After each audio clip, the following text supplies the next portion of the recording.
Il existe dans la pierre et la mer un silence plus ancien que toute mémoire humaine. Les montagnes portent des cicatrices conscients que nous ne savons plus lire, et les océans recouvrent des plaines qui furent peut-être jadis illuminées par d'autres feux que ceux du soleil. Les archives de la Terre ne sont pas complètes. Elles sont déchirées, réécrites par les marées du temps, effaçant les gestes et les voix qui les peuplaient. Chaque strate géologique est une page manquante ou un mot effacé. Et dans cet oubli immense, certains se demandent « Et si d'autres mains avaient déjà façonné ce monde, longtemps avant la nôtre, peut-être marchons-nous sur les ruines invisibles d'une histoire plus vaste que la nôtre ?» Il existe dans les plis de la Terre des marques que nul calendrier humain ne peut dater. Les géologues les appellent strates, failles, discordances, mais au-delà de ces mots techniques, il y a quelque chose de plus silencieux, de plus profond. Chaque relief, chaque fissure raconte une histoire qui n'est pas la nôtre, et pourtant nous y vivons, nous y construisons nos vies sans jamais vraiment interroger la mémoire qu'ils portent. La surface de notre planète n'est pas figée. Elle est une immense toile en perpétuelle réécriture. Les continents dérivent, se heurtent, se brisent. Les montagnes se dressent puis s'érodent, jusqu'à redevenir poussière. Les mers avancent et reculent, engloutissent des terres et en découvrent d'autres. Dans ce mouvement incessant, d'innombrables paysages ont disparu pour toujours, emportant avec eux tout ce qui pouvait s'y trouver. Ce sont ces disparitions qui laissent derrière elles des cicatrices, parfois visibles à l'œil nu, parfois enfouies si profondément qu'il faut creuser des kilomètres pour les retrouver. Certaines de ces cicatrices sont colossales, comme celles laissées par les grands impacts météoritiques. L'un des plus connus, celui de Chicxulub, a scellé la fin des dinosaures il y a 66 millions d'années. Mais ce cratère, aujourd'hui partiellement dissimulé sous la péninsule du Yucatan et le golfe du Mexique, n'est pas seulement la trace d'une catastrophe. C'est aussi la preuve que la Terre conserve, comme une peau, le souvenir de blessures anciennes. On peut y lire les traces de chaleur extrême, les dépôts de poussière, des striches en iridium, un élément rare à la surface mais courant dans les météorites. Pourtant, combien d'autres impacts, tout aussi dévastateurs, ont pu s'effacer avec le temps, effacés par la tectonique ou l'érosion, jusqu'à disparaître de toute mémoire géologique. D'autres cicatrices sont plus discrètes. On les trouve dans les roches métamorphiques, dont les minéraux ont été déformés et recomposés par une chaleur et une pression extrêmes. Elles racontent la lente collision de continents aujourd'hui disparus. Ainsi, la chaîne himalayenne est le fruit de la rencontre titanesque entre l'Inde et l'Eurasie, un choc qui se poursuit encore millimètre par millimètre depuis des dizaines de millions d'années. Mais combien de montagnes plus anciennes ont été complètement rabotées par le vent et la pluie, au point qu'il ne reste que des fragments de leur socle, vestiges d'un monde que nous ne pouvons qu'imaginer. Certaines de ces marques définant notre chronologie. Des formations rocheuses découvertes en Afrique du Sud et en Australie datent de plus de 3 milliards d'années. Elles portent en elles des structures chimiques et physiques que certains interprètent comme des traces d'une activité biologique primitive. Ce ne sont pas des preuves de civilisation ancienne, mais elles rappellent que la vie, sous des formes rudimentaires, a pu laisser son empreinte bien avant que notre propre lignée ne soit envisageable. Cela pose une question vertigineuse. Si la vie simple a pu s'inscrire dans la pierre à une époque si lointaine, pourquoi des formes plus complexes n'auraient-elles pas pu émerger puis disparaître sans laisser d'autres traces que des anomalies difficiles à interpréter ? La plupart de ce que nous savons de la préhistoire de la Terre repose sur ce qui a survécu à l'effacement. Or, cet effacement est implacable. Les couches les plus anciennes de la croûte terrestre ont presque toutes été recyclées dans le temps, dans le manteau par la tectonique des plaques.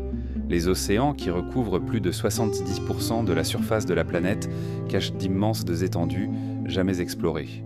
Là, sous des kilomètres d'eau et de sédiments, pourraient dormir des continents submergés, emportant avec eux tout ce qui pouvait exister à leur surface. On trouve aussi des cicatrices moins visibles encore que seul l'œil entraîné d'un chercheur peut reconnaître. Ce sont les discordances géologiques, ces endroits où des millions d'années de dépôts ont été arrachés, laissant deux couches d'âge très différents en contact direct. Entre elles, un vide temporel béant, un chapitre entier arraché au livre de la Terre. Parfois, ce vide dure quelques milliers d'années. Parfois, il s'étend sur des centaines de millions d'années. Dans cet espace perdu, tout ce qui a pu exister est irrémédiablement effacé. Si l'on considère l'échelle du temps géologique, la présence humaine est une apparition presque instantanée. Les premières civilisations connues, sumériens, égyptiens, civilisations de l'Indus, date de quelques milliers d'années seulement. Pourtant, la Terre a 4,5 milliards d'années. Entre ces deux chiffres, l'abîme est presque inconcevable. Même si une civilisation complexe avait existé il y a 100 millions d'années, il est probable qu'il n'en resterait rien de reconnaissable aujourd'hui. Le bois pourrit, les métaux s'oxydent, la pierre elle-même finit par se briser sous l'action de l'eau, du vent et des racines. Les seules traces qui pourraient s'entrer résister au temps seraient en minéral ou chimique, mais même ces signatures sont fragiles. Une concentration inhabituelle de métaux rares, une proportion anormale de certains isotopes ou la présence de molécules synthétiques pourraient indiquer une activité artificielle. Pourtant, le cycle géologique tend à tout effacer, à tout réintégrer. Les plaques s'enfoncent sous d'autres, les volcans recrachent des roches fondues qui effacent les motifs anciens. L'oubli est la règle, la mémoire l'exception. Ce qui rend ces cicatrices si fascinantes, c'est qu'elles sont à la fois preuve et énigme. Elles prouvent que le monde a changé d'innombrables fois, qu'il a connu des bouleversements radicaux. Mais elles sont aussi des énigmes, car elles suggèrent l'existence de chapitres que nous ne lirons jamais. Elles rappellent que notre compréhension de l'histoire terrestre repose sur des fragments, des pièces d'un puzzle dont la majorité a été perdue. On pourrait dire que la Terre est une archiviste impitoyable. Elle conserve certaines preuves avec un soin presque maniaque, tandis qu'elle laisse d'autres se dissoudre dans l'oubli. Ce que nous voyons à sa surface n'est pas un récit complet, mais une sélection hasardeuse, façonnée par la chimie, la physique et le hasard. Cette sélection peut donner l'illusion que nous comprenons tout, alors qu'en réalité, nous ne percevons que l'extrémité d'un immense iceberg temporel. Il suffit de se tenir au bord d'une falaise et d'observer les couches superposées d'enclos de sédiments pour ressentir cette perspective vertigineuse. Chaque bande de couleurs raconte un ancien rivage, une plaine inondée, un désert balayé par le vent. Et entre ces couches, parfois une ligne fine mais nette, la cicatrice d'un événement brutal, une éruption, une inondation, un incendie planétaire. Ces marques sont les interlignes de l'histoire terrestre, les pauses où tout a basculé. Dans cette immensité de temps et d'oubli, l'idée que d'autres formes d'organisation avancée aient pu exister avant nous ne peut être écartée d'un simple geste. Nous ne savons pas tout, et ce que nous croyons savoir repose sur ce qui a échappé à l'effacement. Les cicatrices invisibles du temps sont les témoins muets d'un passé qui nous échappe, et elles sont peut-être aussi les derniers échos d'histoire que nous n'avons pas encore appris à lire. Et là où la pierre se tait, d'autres indices pourrais-je murmurer, non pas dans la forme des montagnes, mais dans ce que la terre cache bien plus profondément, enfoui sous des millions d'années de poussière et de sédiments. Il existe des endroits sur Terre où le temps ne se mesure pas en siècles ni en millénaires, mais en millions, parfois en centaines de millions d'années. Des lieux où chaque grain de sable, chaque strate de roche est un vestige muet, accumulé dans une lenteur si extrême qu'elle échappe à notre perception humaine. Ces archives naturelles, enfouies dans les profondeurs, sont à la fois d'une précision implacable et d'une fragilité absolue. Elles conservent des traces d'ères révolues, mais aussi d'événements dont nous n'avons pas encore compris la nature. Sous nos pieds qu'elles s'étendent dans des couches de sédiments, empilées comme les pages d'un livre. Dans les zones où les conditions ont été stables, ces pages sont intactes, presque lisibles, racontant les variations du climat, les extinctions, les renaissances, mais la plupart du temps, ce livre est lacunaire. Des chapitres entiers ont été arrachés par l'érosion, pliés et froissés par les mouvements de la croûte terrestre, ou ensevelis si profondément que la chaleur interne de la planète les a transformés en quelque chose d'autre. Parfois, ces strates nous livrent des secrets inattendus. Les gisements fossilifères, par exemple, ne sont pas répartis uniformément à travers l'histoire géologique. Ils apparaissent en articles par à-coups, comme des fenêtres ouvertes sur des instants précis du passé. Le site de Burgess, au Canada, a ainsi préservé, dans un détail presque miraculeux, des créatures marines vieilles de plus de 500 millions d'années. Leur conservation exceptionnelle s'explique par un concours de circonstances uniques. Un glissement de terrain sous-marin rapide qui a enseveli ces organismes dans des sédiments fins à l'abri de l'oxygène et des décomposeurs. Mais si un tel événement peut figer un instant pour l'éternité, combien d'autres mondes ont été balayés sans laisser la moindre empreinte ? Les profondeurs océaniques sont encore plus mystérieuses. Là, sur les plaines abyssales, la poussière du monde se dépose lentement, formant une archive silencieuse. Poussière volcanique, fragments de coquillages microscopiques, particules venues de l'espace, tout s'accumule, année après année, formant une stratification d'une finesse presque imperceptible. Les carottes prélevées dans ces sédiments racontent l'histoire des courants, des climats, des extinctions marines. Mais elles pourraient aussi, en théorie, receler des anomalies chimiques ou minérales que nous ne savons pas encore interpréter. Dans les continents, l'enfouissement peut être encore plus radical. Sous des kilomètres de roches se trouvent des bassins sédimentaires où les traces du passé sont piégées dans un silence total. Certaines régions, comme les cratons, les parties les plus anciennes et stables de la croûte terrestre, conservent des roches datant de l'aube de la planète. Ces zones sont rares, précieuses et souvent difficiles d'accès. Elles sont comme des coffres-forts naturels où le temps s'est arrêté. Et puis il y a les grottes. Formées par l'eau qui ronge la pierre, elles peuvent piéger, dans leurs recoins, des objets et des ossements préservés pendant des centaines de milliers d'années. On y trouve des stalactites et des stalagmites qui, par leurs couches successives de minéraux, enregistrent les variations climatiques comme des cernes d'arbres. Mais ces lieux ne sont pas éternels. Ils peuvent en s'effondrer, se noyer ou être comblés par les sédiments. Ce qui a été préservé dans une grotte peut disparaître en un seul événement.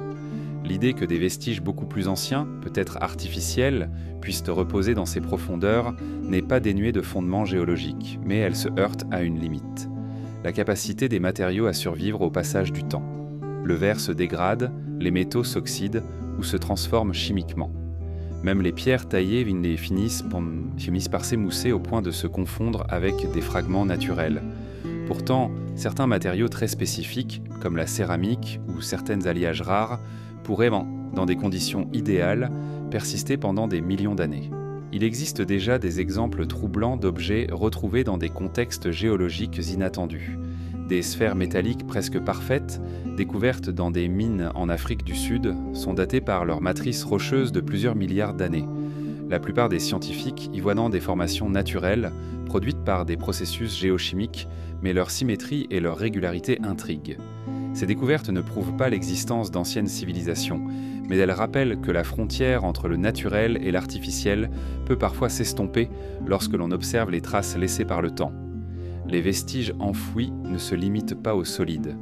Dans certaines roches sédimentaires, on retrouve des signatures chimiques persistantes, des isotopes qui témoignent d'événements anciens, comme l'apparition soudaine d'oxygène dans l'atmosphère il y a environ 2,4 milliards d'années. Cet événement, connu sous le nom de Grande Oxydation, a complètement remodelé la chimie de la planète, entraînant une extinction massive d'espèces anaérobies. Si une civilisation industrielle avait existé avant nous, il est concevable qu'elle ait laissé une signature similaire. Par exemple, une augmentation brutale de certains gaz ou éléments rares dans les couches géologiques. Il faut aussi évoquer les zones aujourd'hui inaccessibles. Les fonds marins les plus profonds, comme la fosse des Mariannes, reçoivent peu de dépôts et subissent des pressions extrêmes. Ce sont des endroits où des vestiges pourraient, en théorie, rester inchangés pendant des millions d'années. Mais leur exploration est encore embryonnaire et la cartographie de ces lieux reste incomplète. Les rares plongées effectuées y trouvent parfois des débris modernes, preuve que même dans ces abysses, rien n'est totalement à l'abri de l'influence humaine actuelle. Dans les régions polaires, la glace joue un rôle d'archive. Les carottes glaciaires extraites du Groenland ou de l'Antarctique contiennent des bulles d'air vieilles de centaines de milliers d'années, préservant une image chimique de l'atmosphère du passé. Mais la glace est vivante, elle s'écoule, se fracture et finit par fondre. Dans un monde qui se réchauffe sans maintenant, ces archives sont menacées. Ce qui pourrait y être conservé depuis des millions d'années pourrait disparaître avant même d'être découvert. Ce qui rend la recherche de vestiges anciens si complexe, c'est l'immensité du volume à explorer. Même si nous disposions de la technologie pour sonder chaque kilomètre cube de croûte terrestre, il faudrait des centaines de milliers d'années pour tout analyser. La probabilité de trouver une trace est minuscule, mais elle n'est pas nulle. Et c'est cette petite fraction de possibilité qui alimente l'hypothèse de monde perdu, antérieur au nôtre.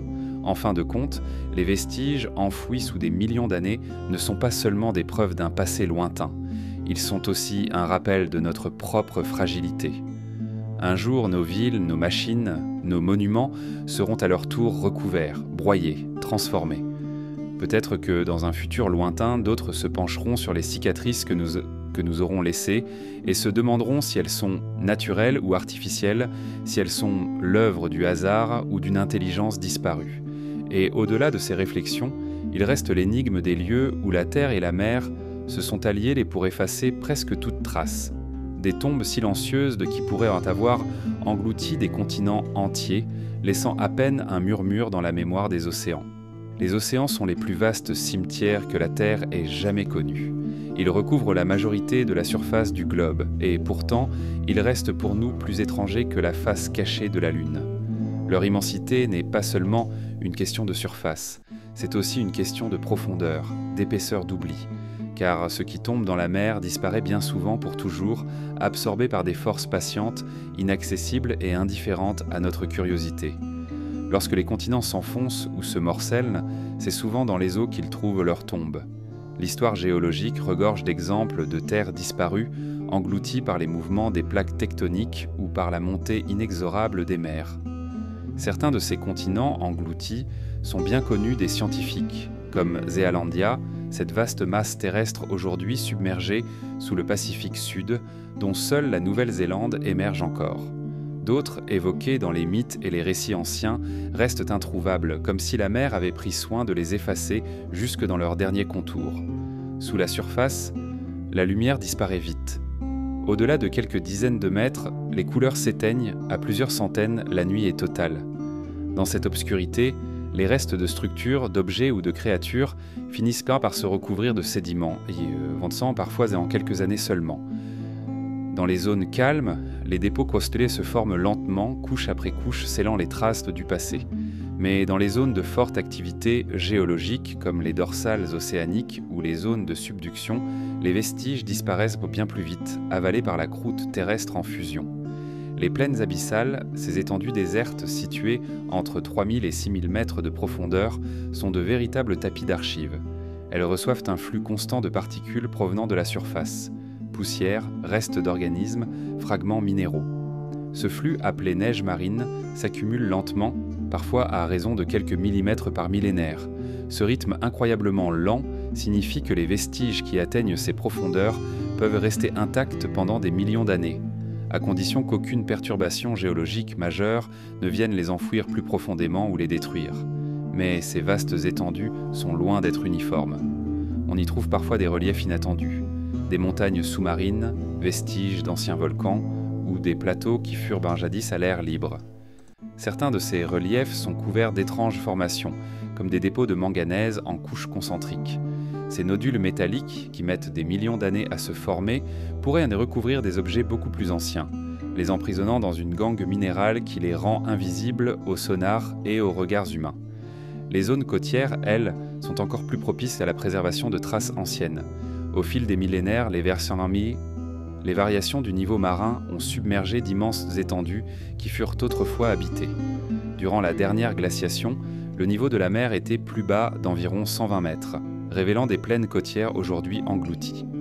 Ces terres disparues ont pu abriter des cultures humaines préhistoriques, mais si l'on remonte bien plus loin dans le passé, elles pourraient aussi avoir été le foyer d'organisations plus anciennes, aujourd'hui perdues à jamais. Parmi les zones les plus fascinantes se trouvent les plateaux continentaux. Ce sont des marges submergées, qui s'étendent sur des centaines de kilomètres avant de plonger brutalement vers les abysses. Là, des canyons sous-marins entaillent la croûte, transportant des sédiments depuis les fleuves jusqu'aux profondeurs. Ces canyons agissent parfois comme des pièges, piégeant dans leurs recoins des débris qui échappent ainsi à l'érosion. Si une civilisation avait laissé des structures massives à proximité des côtes, elle pourrait avoir glissé, lentement, dans ces abîmes, y restant protégée des regards pour des millions d'années. Les recherches archéologiques sous-marines montrent déjà que la mer peut dissimuler des vestiges d'une manière presque parfaite. Des villes antiques, comme Pavlopétrie en Grèce ou Dwarka en Inde, sont restées figées sous l'eau pendant des millénaires, préservées de l'action destructrice du vent et de la pluie. Mais si de simples milliers d'années suffisent à les effacer partiellement, que resterait-il après 10 millions d'années ? Même les structures les plus solides seraient réduites à des formes méconnaissables, recouvertes de dépôts, intégrées au relief naturel. Les fosses océaniques, comme celle des Mariannes, représentent une autre forme de tombe. Là, à près de 11 000 mètres de profondeur, la pression écrase tout, et les températures avoisinent le point de congélation. Les matériaux organiques s'y décomposent lentement, mais inexorablement. toute structure artificielle finirait par être ensevelie sous les sédiments et à ces profondeurs, elle serait presque impossible à détecter. Les moyens technologiques actuels permettent tout juste de cartographier de manière approximative ces zones. L'exploration directe y reste rare et coûteuse. Les océans ont aussi la capacité d'effacer activement les traces. Les vagues, les tempêtes, les courants transportent et dispersent les débris sur des distances colossales. Les tempêtes sous-marines, des courants puissants qui se déplacent à grande vitesse le long du fond marin, peuvent remodeler des paysages entiers en quelques heures. Même un objet massif, tombé au fond de l'eau, peut être déplacé ou brisé par ces forces invisibles. Et pourtant, malgré cette capacité à effacer, les océans conservent aussi, dans certaines conditions, des archives précieuses. Les sédiments marins, par exemple, peuvent emprisonner des molécules organiques, des pollens, des microplastiques et potentiellement des traces chimiques laissées par une activité industrielle ancienne. Si une civilisation avait exploité massivement des métaux ou produit des composés synthétiques, il est possible qu'une fine couche, enfouie profondément, porte encore la signature de cette activité. Il faut aussi se souvenir que les océans sont bien plus vieux que nos continents actuels. Les masses terrestres changent, se déplacent, se disloquent, mais les bassins océaniques, eux, se renouvellent à un rythme lent mais régulier. En moyenne, aucun fond océanique n'a plus de 200 millions d'années. Cela signifie que tout vestige plus ancien que cette limite aurait été recyclé par la tectonique, absorbé dans le manteau terrestre, effaçant ainsi toute trace matérielle. Malgré cette contrainte, il reste un domaine qui pourrait conserver des secrets beaucoup plus anciens. Les marges stables, là où la croûte reste inchangée pendant de très longues périodes. Ce sont souvent des zones éloignées des dorsales et des zones de subduction, où les dépôts peuvent s'accumuler indéfiniment. Ces endroits rarement étudiés sont peut-être les véritables bibliothèques silencieuses de l'histoire sous-marine. Les océans, dans leur immensité, sont donc à la fois gardiens et fossoyeurs. Ils recèlent en explorant à peine la surface, au sens propre comme au sens figuré. Chaque expédition, chaque plongée profonde ne fait qu'accroître notre conscience de ce que nous ignorons. Et si les océans sont les tombeaux les plus vastes, ils sont aussi les plus impénétrables. Leur obscurité n'est pas seulement celle des profondeurs, mais aussi celle de l'oubli. Dans ce noir liquide, il est possible que reposent les traces d'histoire que nous ne saurons jamais lire, des échos étouffés d'un passé où la mer elle-même aurait englouti, corps et mémoire, les œuvres d'un monde perdu. Et parfois, au détour des côtes ou des abysses, quelques indices échappés de cet effacement absolu remontent à la surface, portés par le hasard des marées ou la curiosité des hommes, comme des murmures venus d'un autre âge, trop rares pour révéler toute l'histoire, mais assez puissants pour rappeler que sous les vagues dort peut-être plus qu'un simple silence. Parmi toutes les énigmes que la Terre recèle, il en est une qui se tient au croisement de la géologie, de l'archéologie et de l'imagination. La possibilité qu'avant nous, longtemps avant nous, ait existé une civilisation avancée, aujourd'hui totalement effacée des archives visibles. Cette idée, connue sous le nom de hypothèse de la civilisation oubliée, ne se fonde pas sur des preuves directes, mais sur un constat troublant.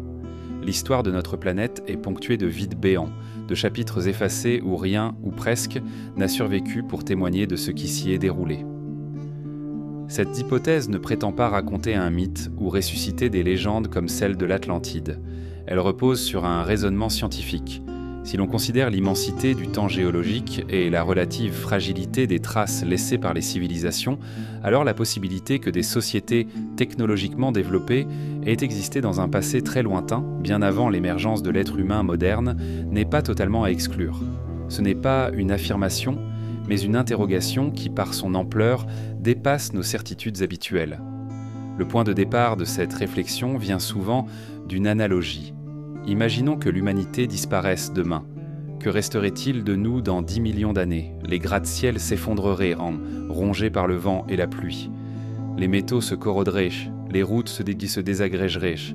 Même le béton, si solide à notre échelle de temps, finirait par se fragmenter sous l'action de l'eau et des racines. En quelques centaines de milliers d'années, presque toutes les traces visibles de notre passage auraient disparu. Seuls subsisteraient peut-être des fragments enfouis, quelques objets en matériaux particulièrement résistants ou des signatures chimiques piégées dans les sédiments. Si cela c'était vrai pour notre civilisation, pourquoi ne le serait-ce pas pour une autre hypothétique ayant existé il y a des millions d'années ? La tectonique des plaques, l'érosion, les cycles climatiques et les bouleversements géologiques agiront avec la même impitoyable efficacité.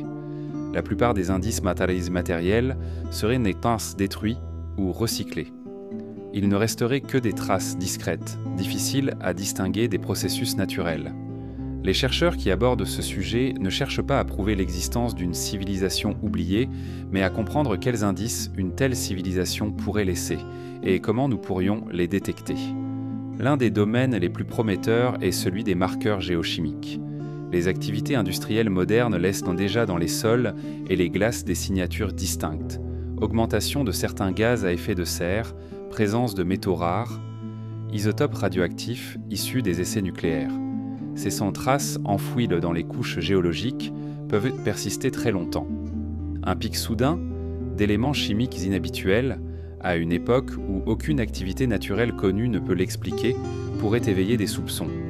Mais la difficulté est double. D'abord, il faut distinguer ce qui pourrait être artificiel de ce qui relève de phénomènes naturels extrêmes. Par exemple, l'iridium trouvé dans la couche correspondant à l'impact de Chicxulub est interprété comme la preuve d'une météorite et non d'une activité industrielle. Ensuite, même si une anomalie chimique est détectée, il faut parvenir à l'expliquer sans tomber dans l'interprétation hâtive. La science exige de relier les indices par des chaînes de preuves solides et non par des conjectures séduisantes. Un autre domaine d'exploration concerne les artefacts improbables. Parfois, des objets sont découverts dans des contextes géologiques qui semblent défier notre chronologie connue. Outils en pierre dans des couches plus anciennes que prévues, structures géométriques immergément qui ressemblent à des constructions humaines. Dans la plupart des cas, ces découvertes trouvent une explication naturelle ou une réévaluation de la datation. Mais certaines demeurent énigmatiques, comme si elles appartenaient à une trame d'histoire que nous n'avons pas encore su reconstituer. La question prend une dimension encore plus vaste si l'on considère le facteur de répétition. La vie sur Terre a connu plusieurs phases d'expansion et d'extinction massive. Les dinosaures ont dominé pendant plus de 160 millions d'années, puis ont disparu brutalement. Les mammifères ont pris leur place, mais eux aussi ont traversé des crises majeures.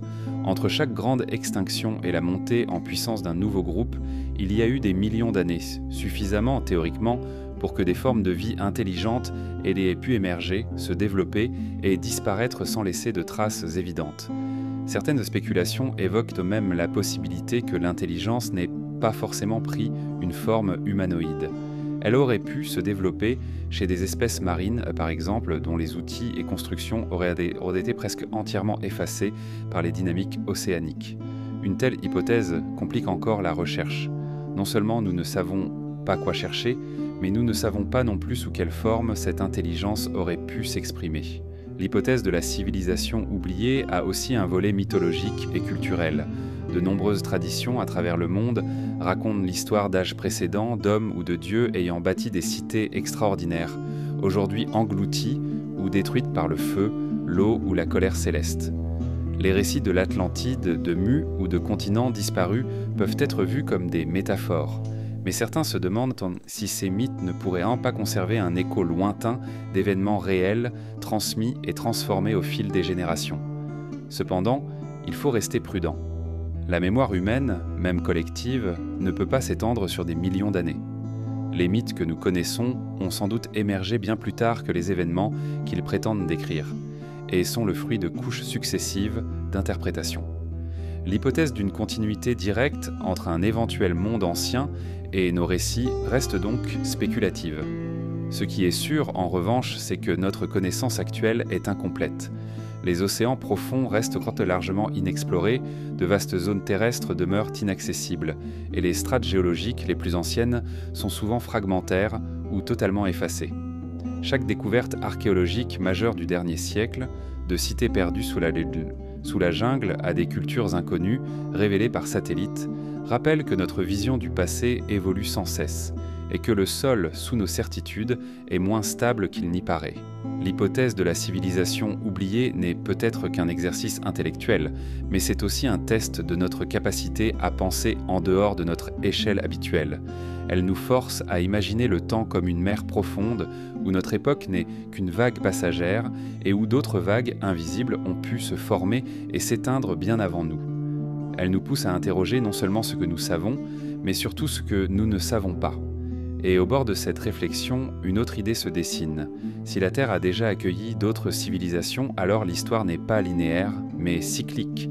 Des mondes naissent, se développent, disparaissent, et la planète continue, indifférente. Dans ce cycle, nous ne serions pas une exception, mais une répétition. Un épisode parmi d'autres, inscrit dans un récit que nous n'avons pas commencé à lire. Au loin, dans les strates silencieuses et les archives incomplètes, peut-être reposent encore les échos matériels d'un tel monde.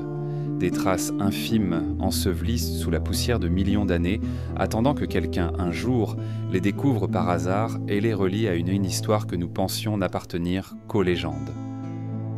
Dans les archives de la Terre, certains fossiles semblent appartenir à un récit que nous ne savons pas encore lire. Ils surgissent quand sont comme des anomalies, des formes qui ne s'intègrent pas facilement dans la trame ordonnée de l'évolution telle que nous la comprenons. Ce ne sont pas nécessairement des preuves de civilisation ancienne, mais ils ouvrent des interstices dans notre certitude, des failles où s'infiltre l'hypothèse que le passé a pu être plus complexe qu'il n'y paraît. La paléontologie s'appuie sur la continuité. Chaque espèce se rattache à d'autres par des liens évolutifs, et les fossiles que l'on exhume s'inscrivent dans un arbre généalogique lentement construit. Pourtant, certaines découvertes perturbent cette logique. Elles ne sont pas assez nombreuses pour bouleverser l'ensemble du modèle, mais elles résistent aux explications simples. Ce sont des formes de vie qui apparaissent soudainement dans le registre fossile, sans ancêtres évidents, ou qui présentent des structures si singulières qu'elles semblent isolées de tout contexte. Un exemple frappant est celui de la faune de l'explosion cambrienne, il y a environ 541 millions d'années. Dans un laps de temps relativement court, sur l'échelle géologique, la diversité des formes animales explose et apparaissent donc des organismes aux morphologies étranges, parfois sans descendants directs. Des créatures comme Hallucigenia ou Opabinia, avec leurs corps segmentés, leurs appendices énigmatiques et leurs yeux multiples, semblent venir d'un monde qui n'a laissé que quelques vestiges. Ces organismes ne sont pas inexplicables, mais ils illustrent combien l'évolution peut produire, puis effacer, des formes qui nous paraissent aujourd'hui presque extraterrestres. Plus troublants encore sont certains fossiles isolés qui ne correspondent pas à des périodes connues de diversification. Parfois, on retrouve un organisme qui semble plus avancé que le Heinin, que les formes de vie censées exister à son époque, ou qui présente des adaptations que l'on pensait apparues bien plus tard. Les archives fossiles sont fragmentaires, et il est possible que ces anomalies ne soient que des éclats d'un tableau plus vaste que nous ne possédons pas encore. Mais elles invitent à se demander si nous ne passons pas à côté de pans entiers de l'histoire de la vie. Certains indices de fossiles ne concernent pas la biologie des organismes, mais leur interaction avec l'environnement. On parle alors de structures biogéniques, empreintes, terriers, marques laissées dans les sédiments. La plupart sont clairement naturelles, produites par des comportements instinctifs. Mais parfois, ces structures présentent une régularité et une organisation qui suscitent des interrogations. Des alignements de trous, des motifs répétitifs gravés dans la pierre, datant de centaines de millions d'années, posent la question. S'agit-il d'un comportement animal complexe ou d'un processus que nous ne comprenons pas encore? La prudence scientifique impose de ne pas confondre l'inhabituel avec l'artificiel. Les formes géométriques peuvent apparaître dans la nature par simple répétition de contraintes physiques et chimiques. Les cristaux en sont l'exemple parfait. Leur régularité n'est pas le fruit d'une intention, mais de lois immuables. Pourtant, l'idée qu'une intelligence disparue ait pu laisser des marques, même discrètes sur le monde vivant, reste dans l'esprit de certains chercheurs un scénario qu'il n'est pas interdit d'explorer. Les fossiles peuvent aussi receler des informations chimiques qui déroutent. Les isotopes, par exemple, permettent de déduire la température de l'eau ou la composition de l'atmosphère à l'époque où vivait l'organisme. Dans certains cas, des anomalies isotopiques apparaissent sans cause connue. Variations soudaines dans les niveaux de carbone ou d'oxygène incompatibles avec les modèles climatiques ou volcaniques habituels. Ces anomalies pourraient refléter des événements encore mal compris ou des transformations rapides de l'environnement. L'hypothèse d'une intervention artificielle, elle est rarement évoquée ouvertement, mais elle flotte parfois en arrière-plan, comme un murmure que la prudence empêche de prononcer. Les fossiles technologiques sont un autre sujet délicat. Il ne s'agit pas ici de restes biologiques, mais d'artefacts pris dans la pierre. Certaines découvertes, souvent contestées, décrivent des objets métalliques ou céramiques trouvés dans des couches géologiques bien plus anciennes que l'histoire humaine connue. La plupart de ces cas s'expliquent par des intrusions récentes ou des erreurs de datation, mais il en reste quelques-uns qui défient encore une explication simple. Ces trouvailles alimentent l'imaginaire d'un passé plus riche, plus surprenant, où la frontière entre le naturel et le manufacturé n'est pas toujours claire. La fossilisation elle-même est un processus sélectif qui favorise certaines matières et en efface d'autres. Les os, les coquilles, les structures nano-minéralisées en ornant ont une chance de traverser les âges. Le bois, la chair, les tissus souples disparaissent presque toujours. Cela signifie que nous ne possédons qu'une image partielle des mondes passés.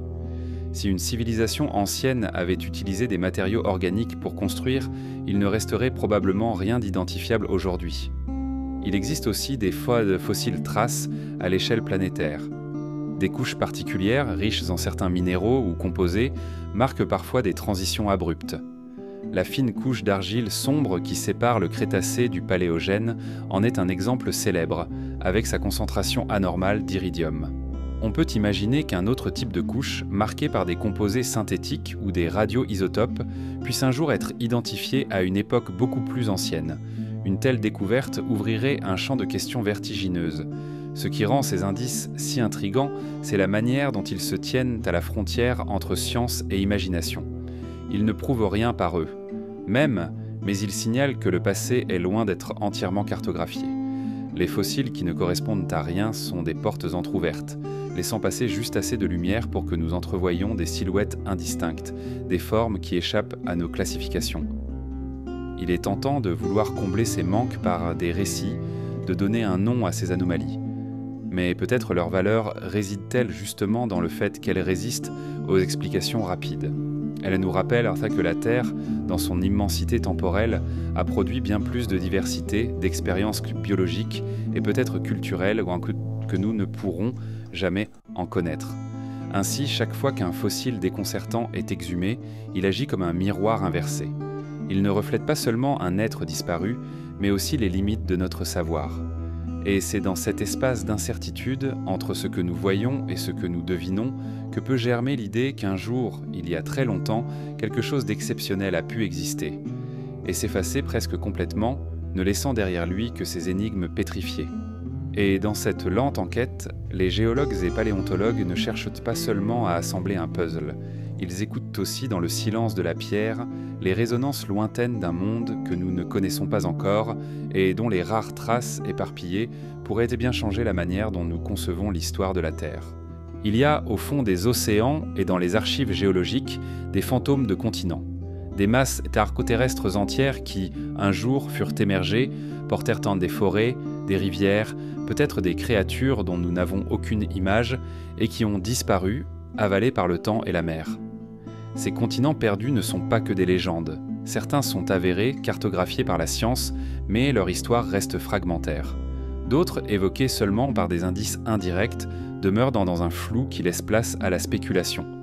La tectonique des plaques, moteur silencieux de notre planète, est l'architecte de ces disparitions. Les continents dérivent, s'entrechoquent, se brisent. Lorsque deux plaques colvantes convergent, l'une peut s'enfoncer sous l'autre, entraînant dans les profondeurs tout ce qui se trouvait à sa surface. Les montagnes qui se dressent lors de ces collisions sont comme les cicatrices visibles de drames géologiques, mais les terres englouties, elles, disparaissent presque totalement des regards. Parmi les exemples les plus saisissants figure Zealandia, ce continent presque entièrement submergé dans le Pacifique Sud. Il couvre une superficie d'environ 5 millions de kilomètres carrés, mais seuls quelques fragments émergent encore, dont la Nouvelle-Zélande. Sa submersion, survenue il y a des dizaines de millions d'années, n'a pas effacé toutes ses caractéristiques géologiques. Sous l'eau, on trouve encore les reliefs adoucis de chaînes montagneuses, des plateaux et des bassins. Pourtant, nous ne savons presque rien de ce qui vivait sur Zealandia lorsqu'il se dressait au-dessus des flots. Il existe aussi des terres hypothétiques, connues seulement par la dérive étrange de certaines espèces ou par des indices sédimentaires. Les scientifiques parlent parfois de microcontinents, des fragments isolés de croûte continentale détachés lors de la séparation de grandes masses terrestres. L'un de ces fragments, Mauritia, repose aujourd'hui sous l'océan Indien, entre Madagascar et l'Inde. On l'a identifié grâce à des grains de zircon vieux de 3 milliards d'années découverts dans le sable d'une plage mauricienne, des témoins minuscules d'une terre disparue. Ces découvertes nous rappellent que le paysage de la planète, il y a 100, 200 ou 500 millions d'années, n'avait rien à voir avec celui d'aujourd'hui. Des continents entiers ont changé de place, se sont morcelés ou réunis pour former des supercontinents comme la Pangée. Chaque cycle de formation et de dislocation laisse derrière lui des zones perdues, parfois totalement recyclées dans le manteau terrestre, parfois simplement submergées, inaccessibles. Dans certains cas, ces terres disparues ne sont pas seulement des curiosités géologiques, mais elles pourraient aussi avoir abrité des écosystèmes uniques, voire des sociétés complexes, si l'on remonte suffisamment loin dans le temps. Nous ne savons pas quelles formes de vie ont évolué sur Zealandia avant son engloutissement. Nous ignorons presque tout de la faune et de la flore qui ont pu exister sur Mauritia. L'idée que certaines de ces terres aient pu connaître des développements avancés avant d'être effacées n'est pas prouvée.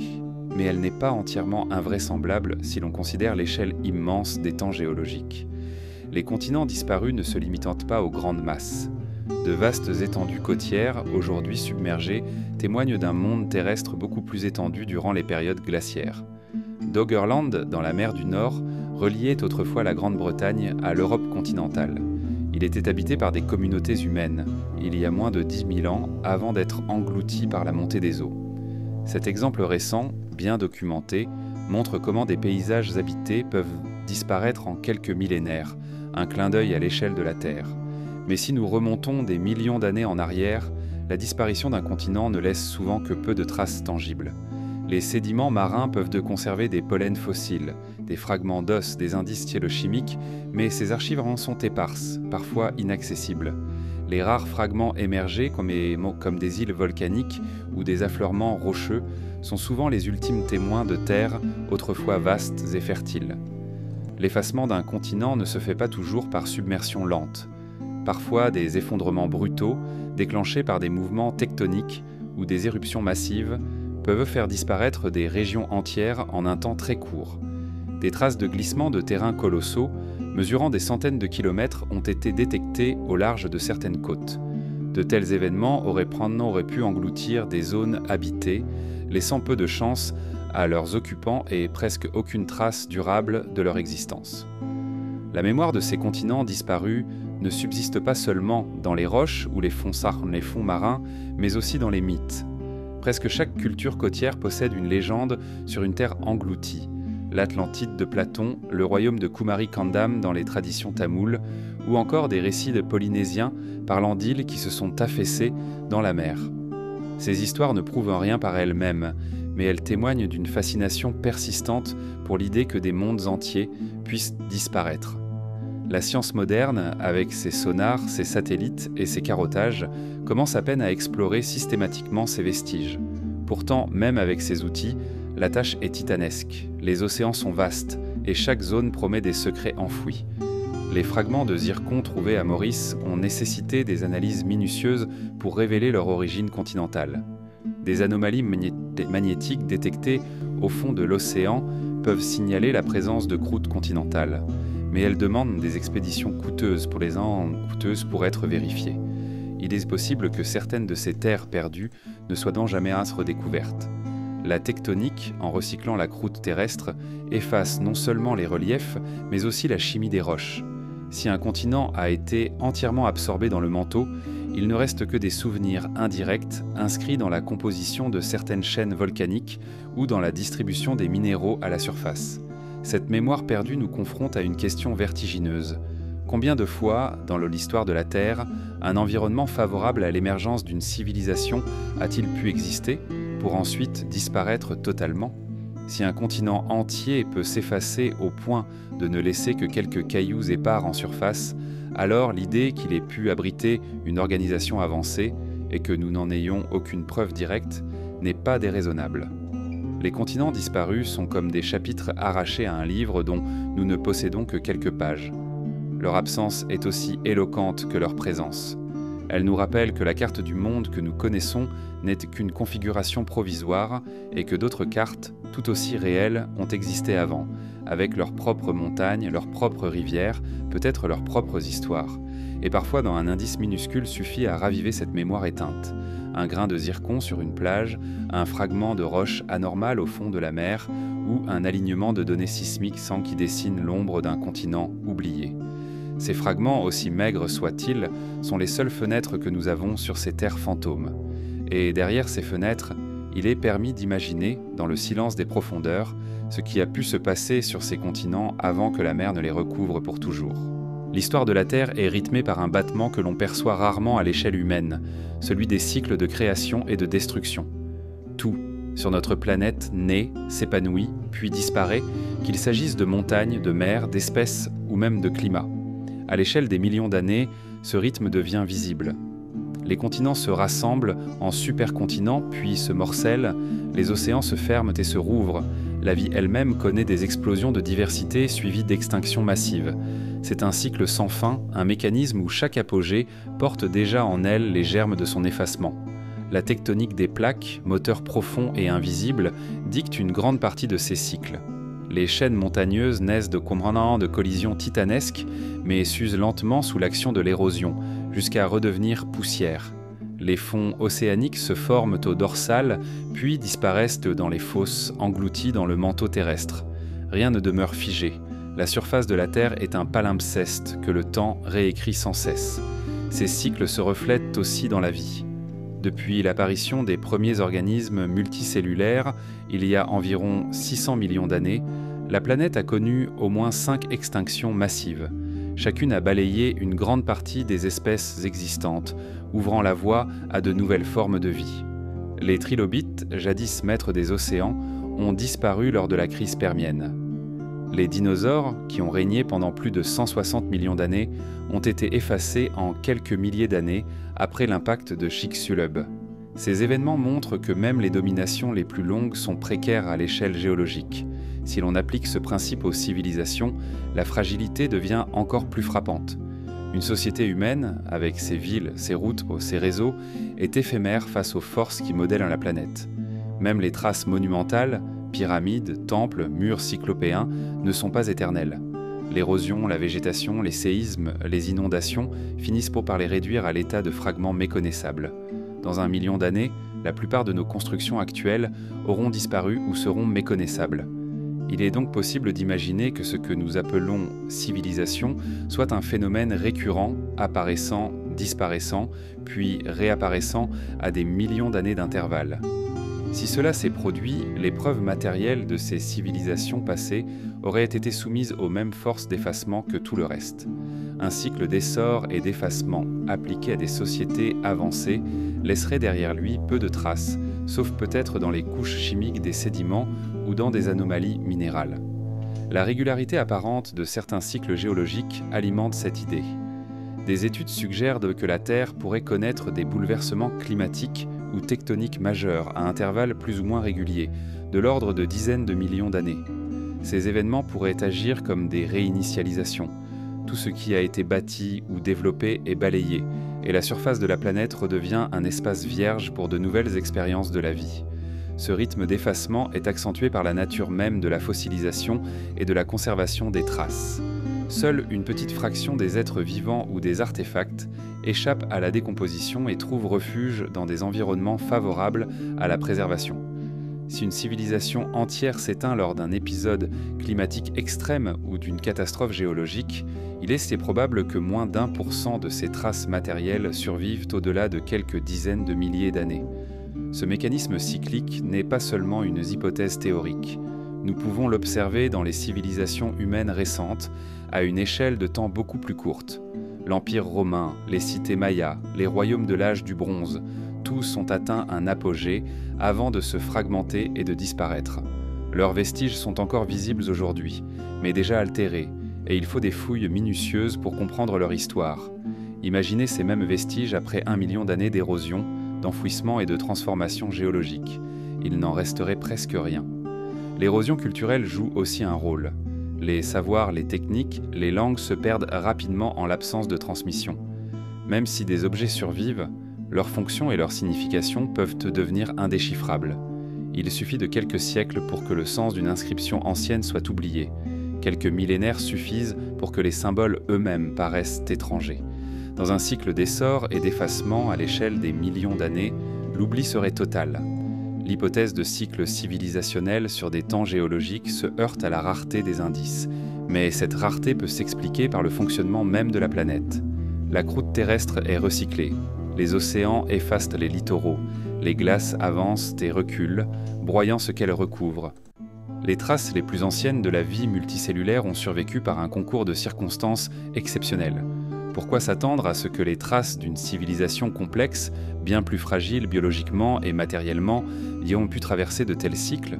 Il est assez possible que ces cycles ne soient pas seulement géologiques ou biologiques, mais qu'ils aient aussi une dimension énergétique.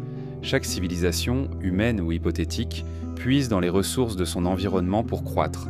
Mais l'épuisement de ces ressources ou leur transformation par l'activité même de la civilisation peut contribuer à précipiter son effondrement.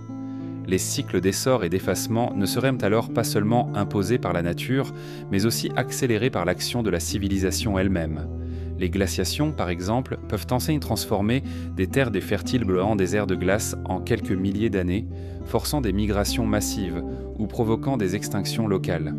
Les épisodes de réchauffement extrême, comme ceux du passé lointain, peuvent à leur tour submerger des régions entières sous les eaux.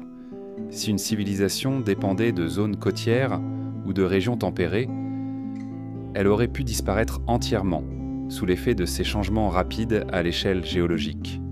Ce qui fascine dans cette perspective, c'est l'idée que notre propre époque pourrait, que soit sa nature, laisserait derrière elle un héritage ténu, un murmure à peine perceptible dans les archives de la Terre. Ces murmures, nous pourrions les entendre aujourd'hui dans certaines anomalies chimiques, dans des fossiles étranges ou dans les récits de fragmentaires que les mythes ont peut-être conservés. Ainsi, les cycles d'essor et d'effacement dessinent une planète où rien n'est permanent, où même les œuvres les plus grandioses sont promises à la dissolution. Dans cet éternel recommencement, la Terre ne garde pas le souvenir des formes précises, mais seulement celui du rythme, la pulsation lente et inexorable de la naissance et de la disparition. Et si nous apprenions à lire cette pulsation, peut-être pourrions-nous deviner, entre deux battements, les traces presque effacées d'un monde antérieur au nôtre. Un monde qui, comme nous, crut pouvoir échapper au cycle avant de céder à la marée du temps. Les roches, les sédiments et les glaces constituent notamment des archives où le passé s'inscrit avec une précision que l'on pourrait croire absolue. Chaque strate, chaque couche, chaque variation chimique raconte quelque chose de l'histoire de la Terre. Et pourtant, en observant ces archives avec attention, on rencontre parfois des dissonances, des anomalies qui semblent défier les explications connues, comme si elles étaient les vestiges involontaires d'événements oubliés ou le résultat de processus que nous ne comprenons pas encore. Ces anomalies prennent plusieurs formes. Certaines sont purement physiques, couches manquantes, discontinuités abruptes, strates déformées sans cause évidente. D'autres sont chimiques, concentration inattendue d'éléments, isotopes en proportions inhabituelles ou présence de composés rares à des époques où leur existence est difficile à justifier. Dans certains cas, les anomalies sont biologiques, fossiles retrouvés hors de leur chronologie supposée ou formes de vie qui apparaissent soudainement dans les archives sans ancêtres clairement identifiés. La première catégorie, celle des anomalies physiques, est souvent liée aux discordances géologiques. Une discordance est un contact entre deux couches d'âge très différents, où le temps intermédiaire a été effacé par l'érosion ou par un autre phénomène. Certaines discordances ne couvrent que quelques milliers d'années, d'autres effacent pendant des centaines de millions d'années d'histoire. Dans ces vides temporels, tout ce qui existait a été effacé, ne laissant que deux strates qui se rejoignent comme si le temps avait sauté. Parfois, ces absences sont accompagnées de signes d'un événement brutal, un dépôt de débris grossiers, une couche brûlée ou des sédiments bouleversés. Les anomalies chimiques sont encore plus intrigantes. L'une des plus célèbres est la couche riche en iridium qui marque la fin du Crétacé. Cet élément, rare à la surface de la Terre mais abondant dans les météorites, est l'indice principal qui a conduit à l'hypothèse d'un impact massif. Mais il existe d'autres anomalies moins connues, pic soudain de certains isotopes de carbone ou d'azote, changement rapide dans la composition des océans, dépôts inhabituels de métaux rares. Ces changements peuvent s'expliquer par des phénomènes naturels extrêmes. Volcanisme massif, variation du cycle du carbone, impact extraterrestre, mais dans certains cas, les données sont insuffisantes pour trancher. Un exemple souvent cité par ceux qui s'intéressent aux civilisations hypothétiques est le maximum thermique du Paléocène-Éocène, il y a environ 56 millions d'années. Cette période a vu une hausse brutale des températures mondiales, accompagnée d'une modification notable des isotopes du carbone. L'explication la plus acceptée est un relâchement massif de méthane, possiblement issu des hydrates de gaz sous-marins. Mais certains ont remarqué que les signatures chimiques d'un tel événement pourraient ressembler, à grande échelle, à celles que laisserait une exploitation industrielle des hydrocarbures. Hypothèse purement spéculative, mais qui montre comment certaines anomalies peuvent être ouvertes à plusieurs interprétations. Les anomalies biologiques, elles, sont parfois encore plus déconcertantes. On trouve, ici et là dans les archives fossiles, des organismes qui semblent hors de leur temps, espèces qui apparaissent beaucoup plus tôt que prévu selon les modèles, ou qui survivent bien au-delà de leur supposée extinction. Ces découvertes sont généralement expliquées par des biais de préservation ou par des erreurs de datation. Mais elles rappellent que nos reconstructions reposent même sur un échantillon minuscule de la vie passée. Certaines anomalies combinent plusieurs aspects à la fois.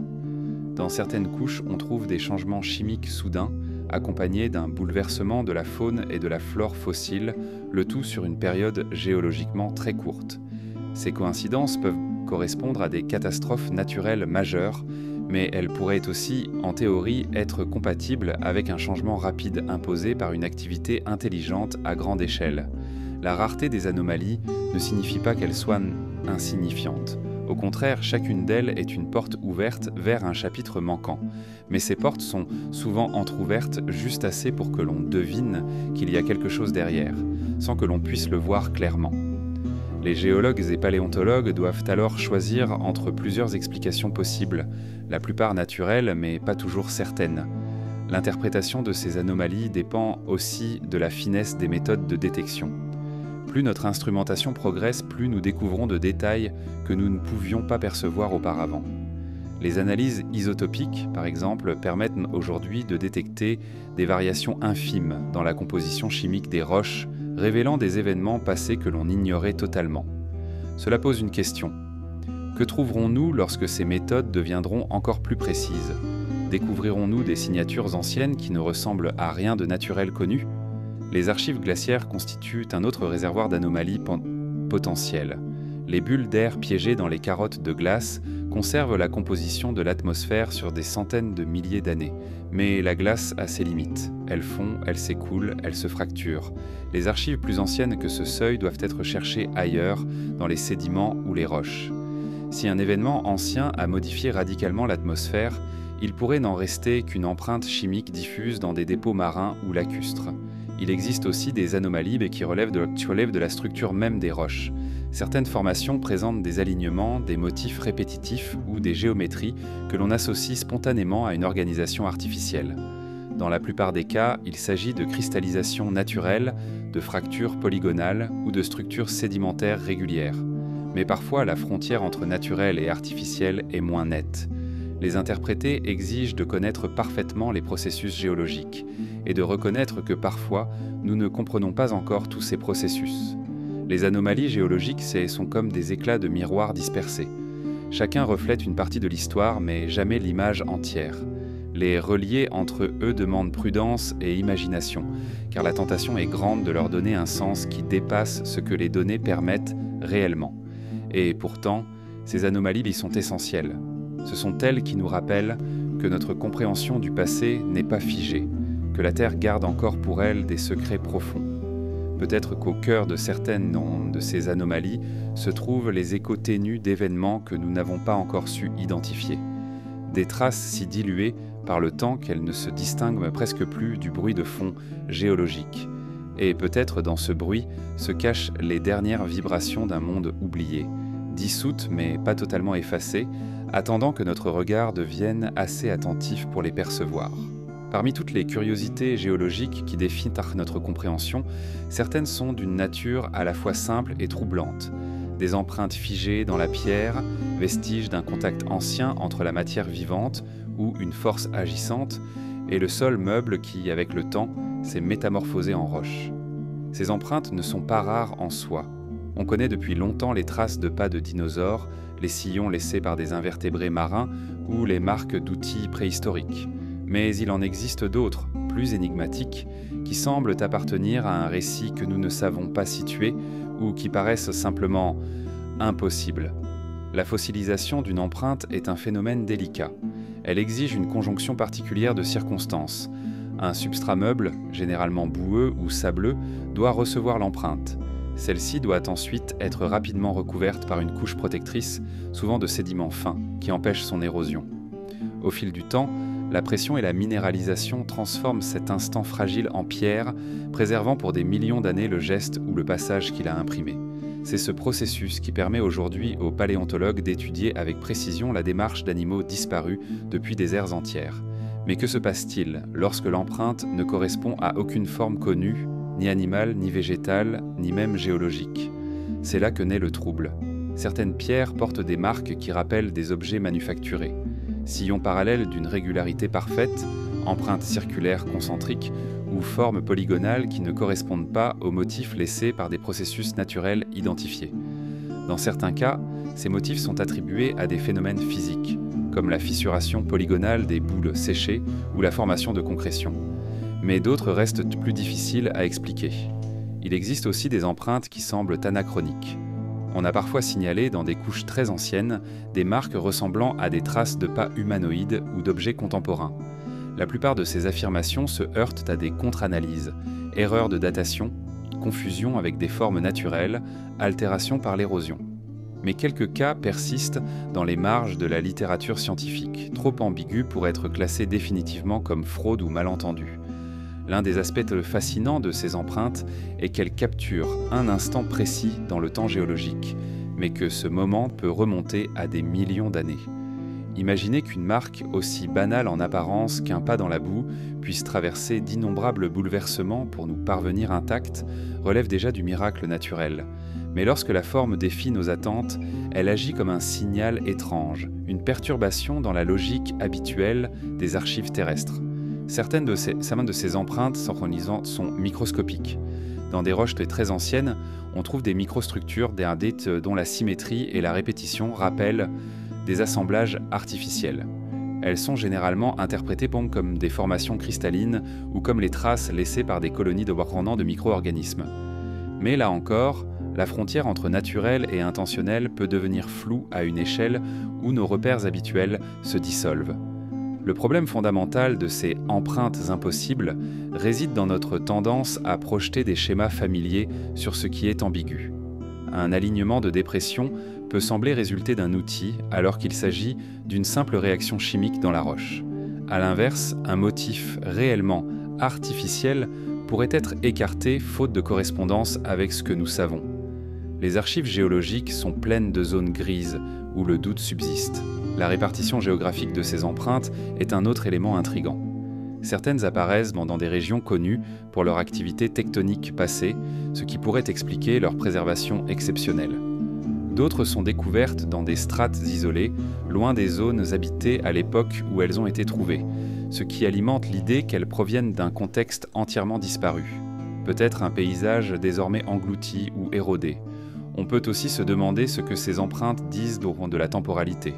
Une empreinte est un geste figé, un instant capturé, mais cet instant peut appartenir à un monde radicalement différent d'une autre. Une trace de pas d'animal vieux de 100 millions d'années évoque un rivage aujourd'hui disparu, un climat, une faune et une flore qui n'existent plus. Si une empreinte apparemment artificielle devait dater d'une époque où aucune civilisation humaine n'existait, elle serait le témoignage d'une incongruité majeure, ou le produit d'un phénomène naturel qui imite parfaitement l'intention. Certaines théories plus audacieuses, rarement adoptées par la science institutionnelle, avancent que certaines empreintes pourraient en être les reliques matérielles d'activités intelligentes anciennes, qu'elles soient pour le fait d'espèces disparues ou d'une humanité oubliée. Cette hypothèse reste spéculative, mais elle repose sur une observation simple. À notre époque, nous laissons nous-mêmes d'innombrables empreintes au sens large sur la surface de la Terre. La plupart disparaîtront vite, mais certaines seront piégées dans la pierre. Pourquoi un tel processus n'aurait-il pas pu se produire auparavant dans un autre cycle de la vie terrestre ? Les sciences de la Terre rappellent cependant que le mimétisme entre nature et artifice est courant. Les empreintes fossiles peuvent être déformées par la pression, imitant des formes qui n'étaient pas présentes à l'origine. Des fissures de contraction dans l'argile peuvent ressembler à des pavages réguliers. Les séquences répétitives dans les roches peuvent résulter de dépôts successifs influencés par des variations environnementales. Tout cela complique la lecture et rend la prudence indispensable. Pourtant, même avec cette prudence, il est difficile de ne pas ressentir un frisson devant certaines de ces marques. Elles semblent nous dire « quelque chose est passé par ici », mais sans préciser quoi, ni quand, ni comment. Elles ouvrent des couloirs d'imagination, où se dessine l'idée que le sol que nous foulons pourrait avoir déjà porté d'autres pas, d'autres gestes venus d'un temps tellement reculé qu'il en devient presque abstrait. Il arrive aussi que des empreintes soient redécouvertes après avoir été oubliées.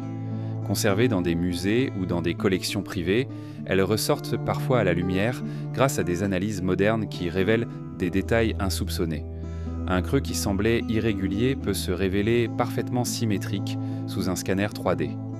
Des stries invisibles à l'œil nu peuvent apparaître, évoquant l'usage d'outils ou la pression d'objets manufacturés.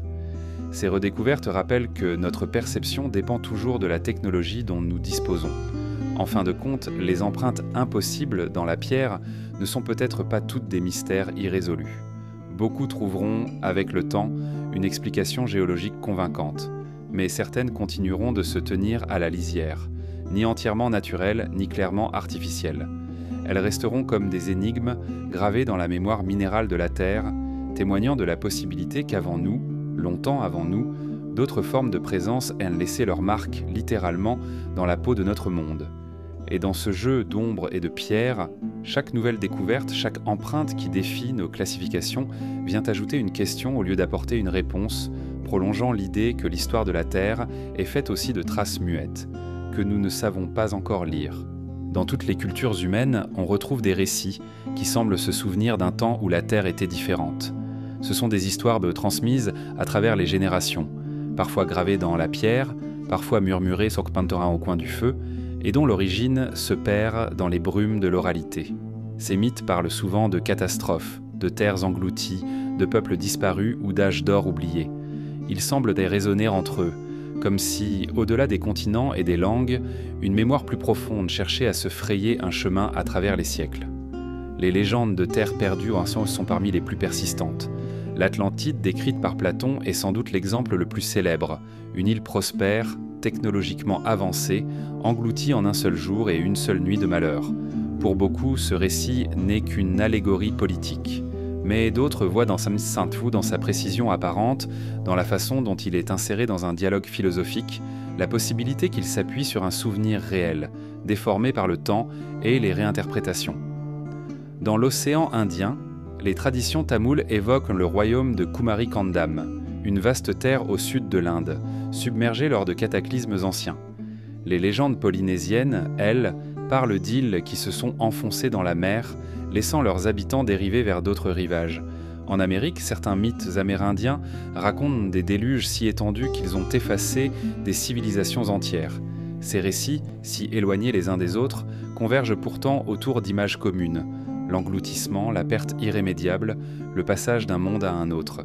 Les mythes de destruction ne se limitent pas à l'eau. Les peuples d'Afrique, d'Asie et d'Océanie racontent des histoires de cieux embrasés, de pluies de feu, de terres secouées jusqu'à se briser. Dans certaines traditions, ces cataclysmes sont liés à la colère des dieux.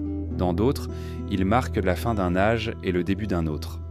On peut y voir le souvenir transformé d'événements réels, impacts météoritiques, éruptions volcaniques gigantesques, séismes colossaux. Les volcans eux-mêmes, par leur puissance et leur imprévisibilité, ont sans doute nourri les images de montagnes crachant la destruction sur le monde. Ces échos mythiques pourraient être simplement le reflet des peurs universelles de l'humanité face aux forces naturelles, mais il est aussi possible qu'ils contiennent, sous une forme codée, la trace de faits historiques ou préhistoriques bien réels. Les cultures orales ont la capacité de transmettre sur des millénaires les grandes lignes d'événements marquants. Des études récentes ont montré que certains mythes aborigènes d'Australie décrivant des côtes aujourd'hui submergées correspondent à des paysages tels qu'ils étaient il y a plus de 7000 ans avant la montée des eaux post-glaciaires. Si des souvenirs peuvent traverser ainsi les âges, qu'en serait-il sur des échelles encore plus longues ? Bien sûr, la fidélité se diluerait, les détails se transformeraient en symboles, les causes donc seraient attribuées au surnaturel. Mais peut-être que derrière certaines de ces histoires se cache l'écho lointain d'événements survenus dans un passé bien plus profond que celui que nous associons habituellement à l'histoire humaine. Les mythes de cycles et d'âges successifs sont également remarquables. Dans l'hindouisme, le temps est divisé en vastes ères, les yugas, chacune ayant ses caractéristiques et se terminant par une destruction suivie d'un renouveau. Les traditions mésoaméricaines parlent de soleils successifs, chaque monde ayant été détruit par un élément différent avant que le suivant n'apparaisse.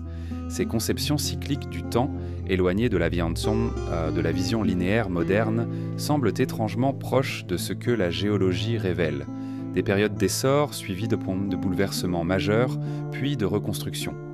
Certains mythes contiennent aussi des descriptions d'êtres ou de peuples différents qui auraient précédé les humains actuels. Dans certaines traditions amérindiennes, il est question de peuples géants ou de hommes-oiseaux qui auraient habité la Terre avant l'arrivée de l'humanité. Dans les légendes grecques, les âges de l'or, de l'argent, du bronze et du fer représentent non seulement des époques différentes, mais aussi des humanités successives, dotées de capacités et de destins distincts. Il faut toutefois être prudent. Les mythes ne sont pas des documents historiques au sens strict. Ils sont des constructions culturelles façonnées par les besoins symboliques, moraux et sociaux des sociétés qui les portent. Ils amalgament souvent plusieurs événements, y ajoutent des éléments imaginaires et servent de véhicules pour des messages qui dépassent la simple chronique. Mais leur persistance, leur résonance à travers des cultures séparées par des océans laisse penser qu'ils pourraient parfois se nourrir d'une mémoire commune très ancienne. Une autre piste fascinante est celle des mythes qui semblent décrire des phénomènes astronomiques. Certains récits anciens parlent de deux soleils dans le ciel, d'étoiles tombées ou de la nuit qui dura des jours entiers. Ces images pourraient correspondre à des éclipses exceptionnelles, à la chute de météorites ou à des éruptions solaires d'une intensité inhabituelle. Si de tels événements ont eu lieu à une époque où une civilisation avancée existait, ils auraient pu marquer profondément sa mémoire, se transformant avec le temps en récits symboliques. La question la plus dérangeante est peut-être celle-ci.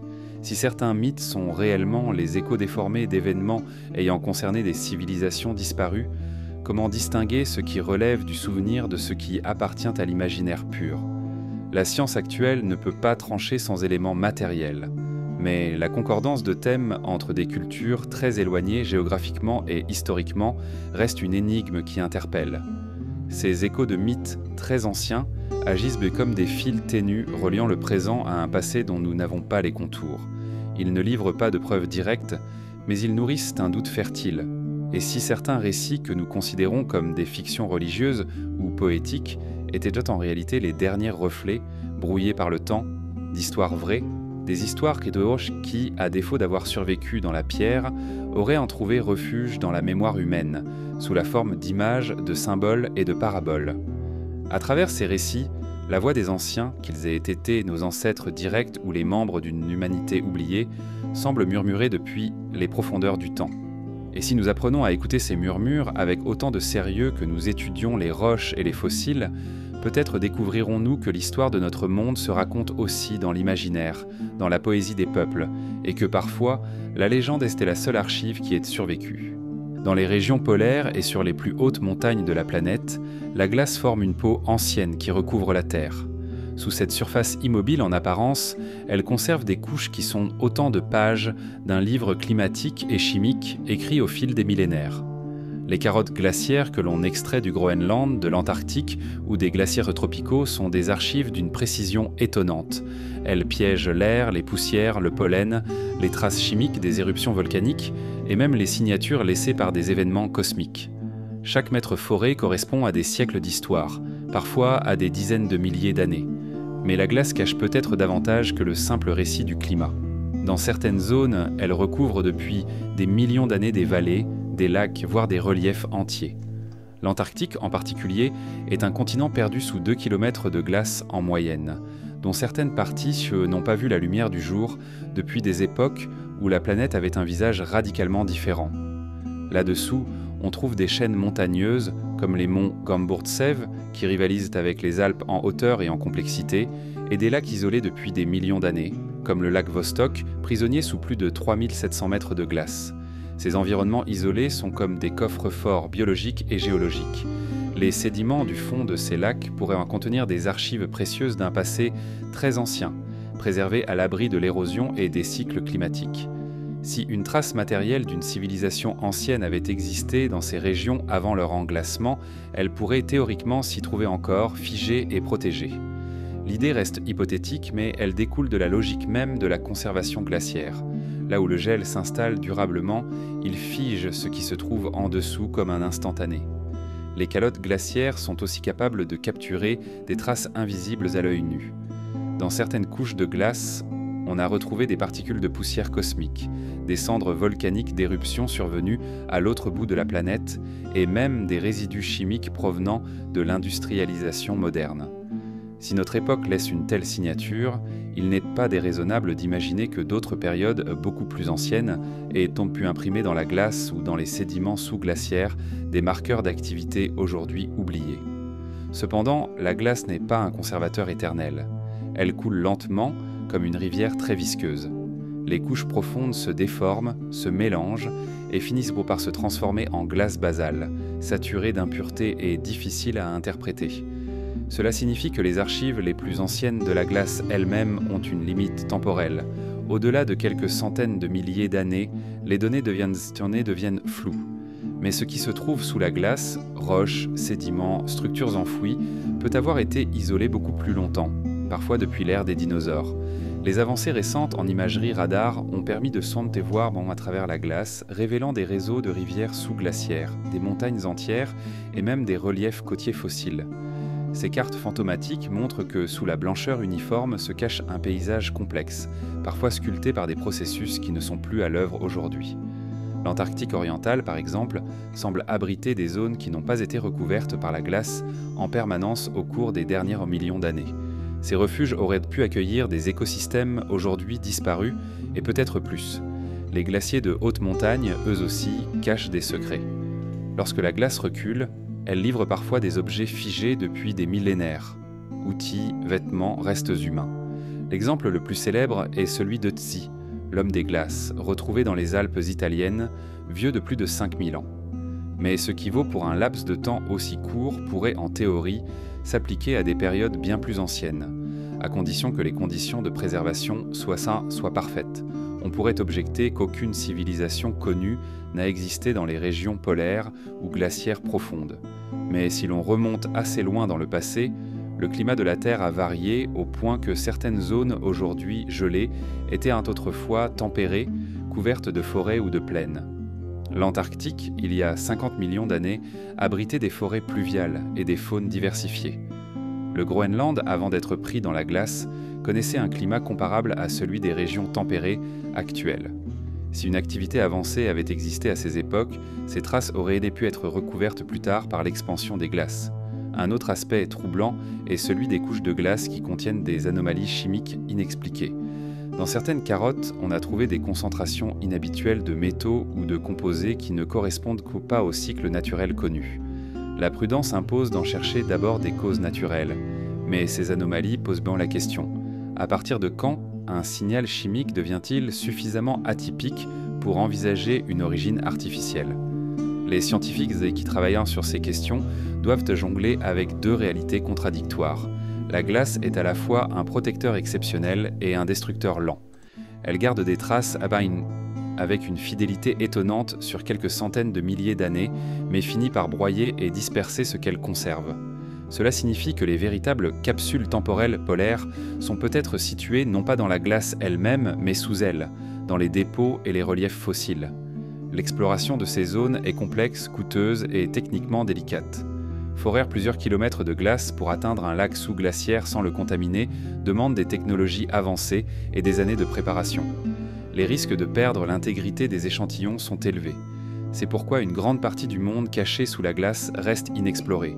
Et pourtant, à chaque fois que la glace recule, que ce soit par réchauffement climatique ou par un cycle naturel, elle révèle des fragments de son secret. Des restes d'animaux disparus, des pollens fossiles, des sédiments qui racontent un monde radicalement différent. Ces révélations partielles sont comme des aperçus d'un livre dont la majorité des pages restent scellées.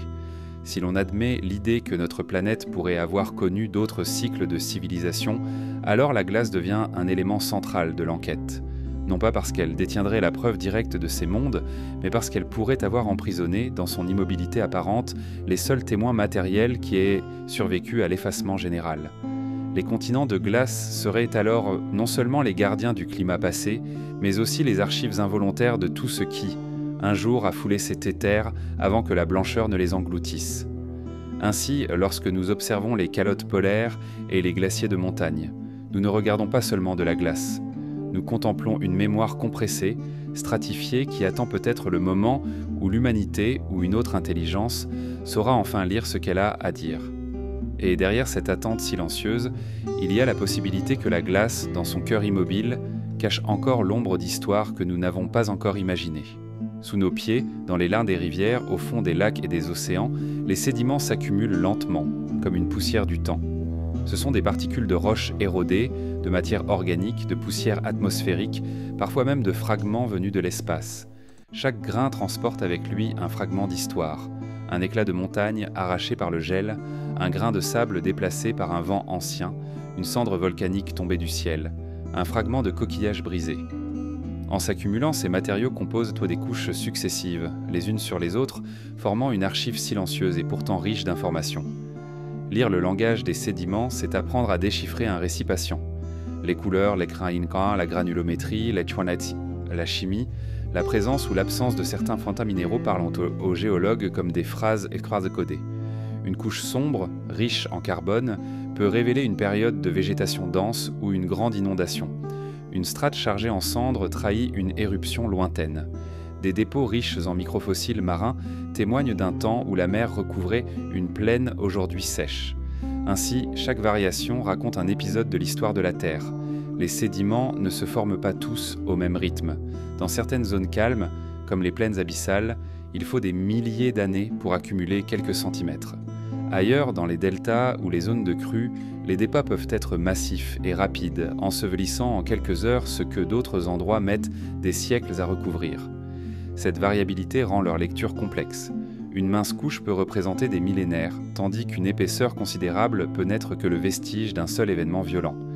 Ce qui rend les sédiments fascinants dans notre enquête sur les civilisations oubliées, c'est leur capacité à piéger et préserver des indices presque invisibles. Des pollens fossiles, des fragments d'eau, des fibres végétales, des résidus chimiques peuvent rester enfouis pendant des millions d'années, à l'abri de l'oxygène et de la lumière. Dans les sédiments lacustres, on retrouve parfois une alternance saisonnière de couches claires et foncées, les varves, qui fonctionnent comme les anneaux d'un arbre, permettant de remonter année par année dans le passé. Mais le langage des sédiments n'est pas seulement biologique ou géologique, il peut aussi être chimique. Dans certaines couches, on détecte des variations abruptes dans la concentration de métaux ou d'isotopes, anomalies qui ne trouvent pas toujours d'explication naturelle immédiate. L'augmentation soudaine de certains métaux lourds, par exemple, pourrait correspondre à une exploitation minière ou à un usage industriel massif.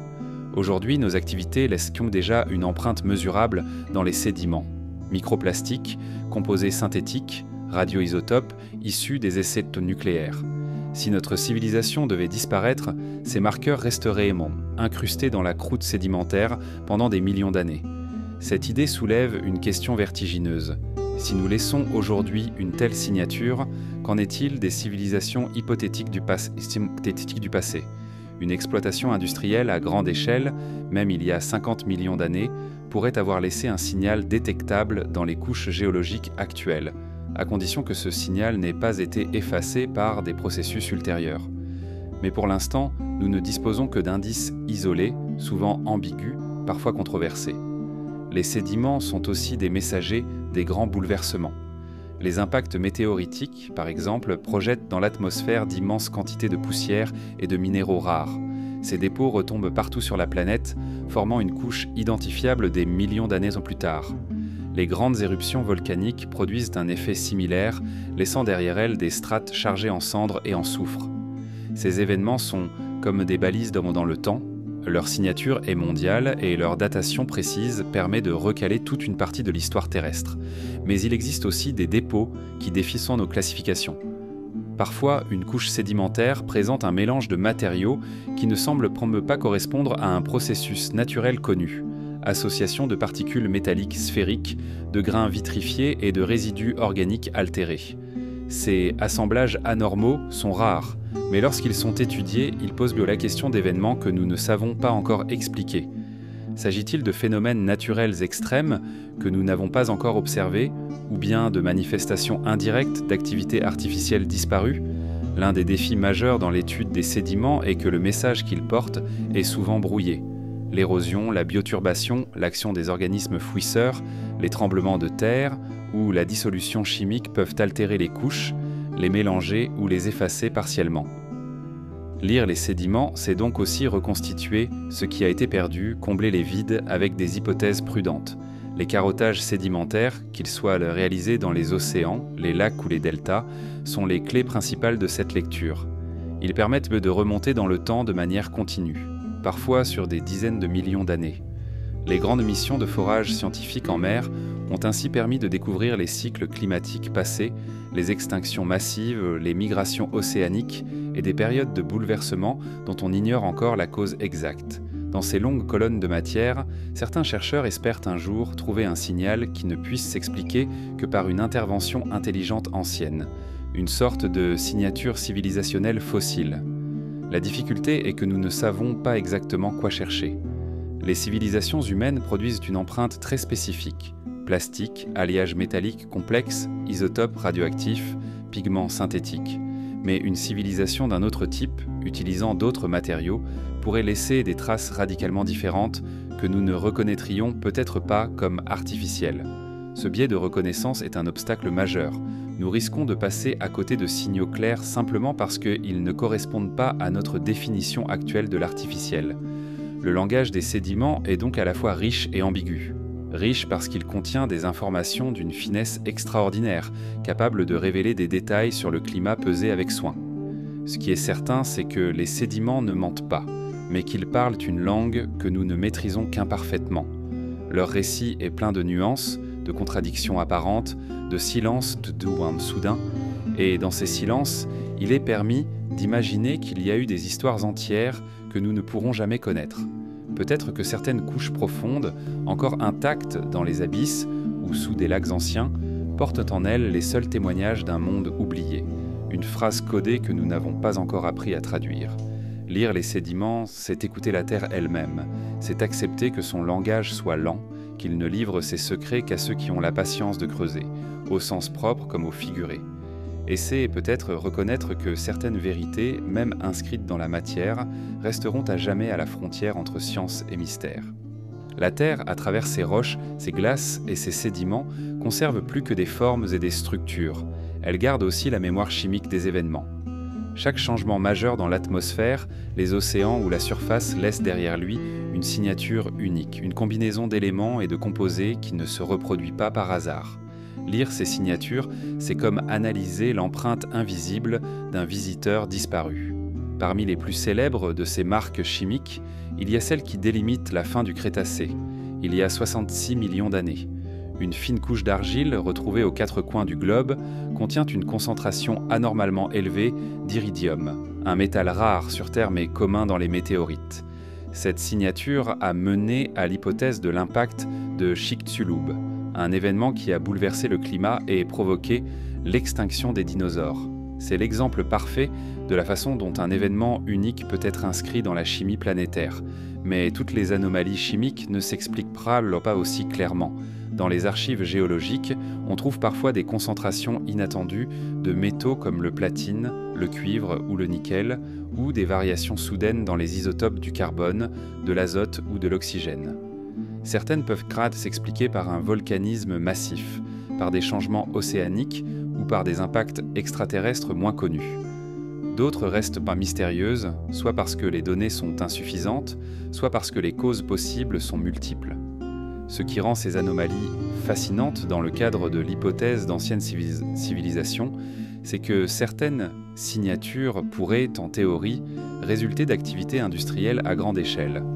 Notre propre air, par exemple, laisse déjà une empreinte chimique distinctive, une augmentation rapide du dioxyde de carbone et du méthane dans l'atmosphère, une présence de composés synthétiques comme les PCB ou les PFAS, une dissémination mondiale de microplastiques et même la trace radioactive des essais nucléaires. Si la civilisation humaine disparaissait aujourd'hui, ces marqueurs resteraient détectables dans les sédiments pendant des millions d'années. Ainsi, en remontant dans les couches plus anciennes, un changement soudain et massif dans la composition chimique, sans explication naturelle évidente, pourrait être interprété comme le signe d'une activité artificielle ancienne. Cette idée reste spéculative, mais elle offre un outil conceptuel.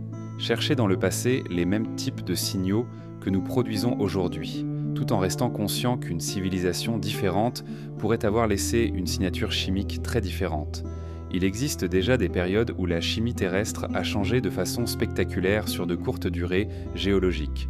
Le maximum thermique du Paléocène-Éocène, il y a environ 56 millions d'années, en est un exemple.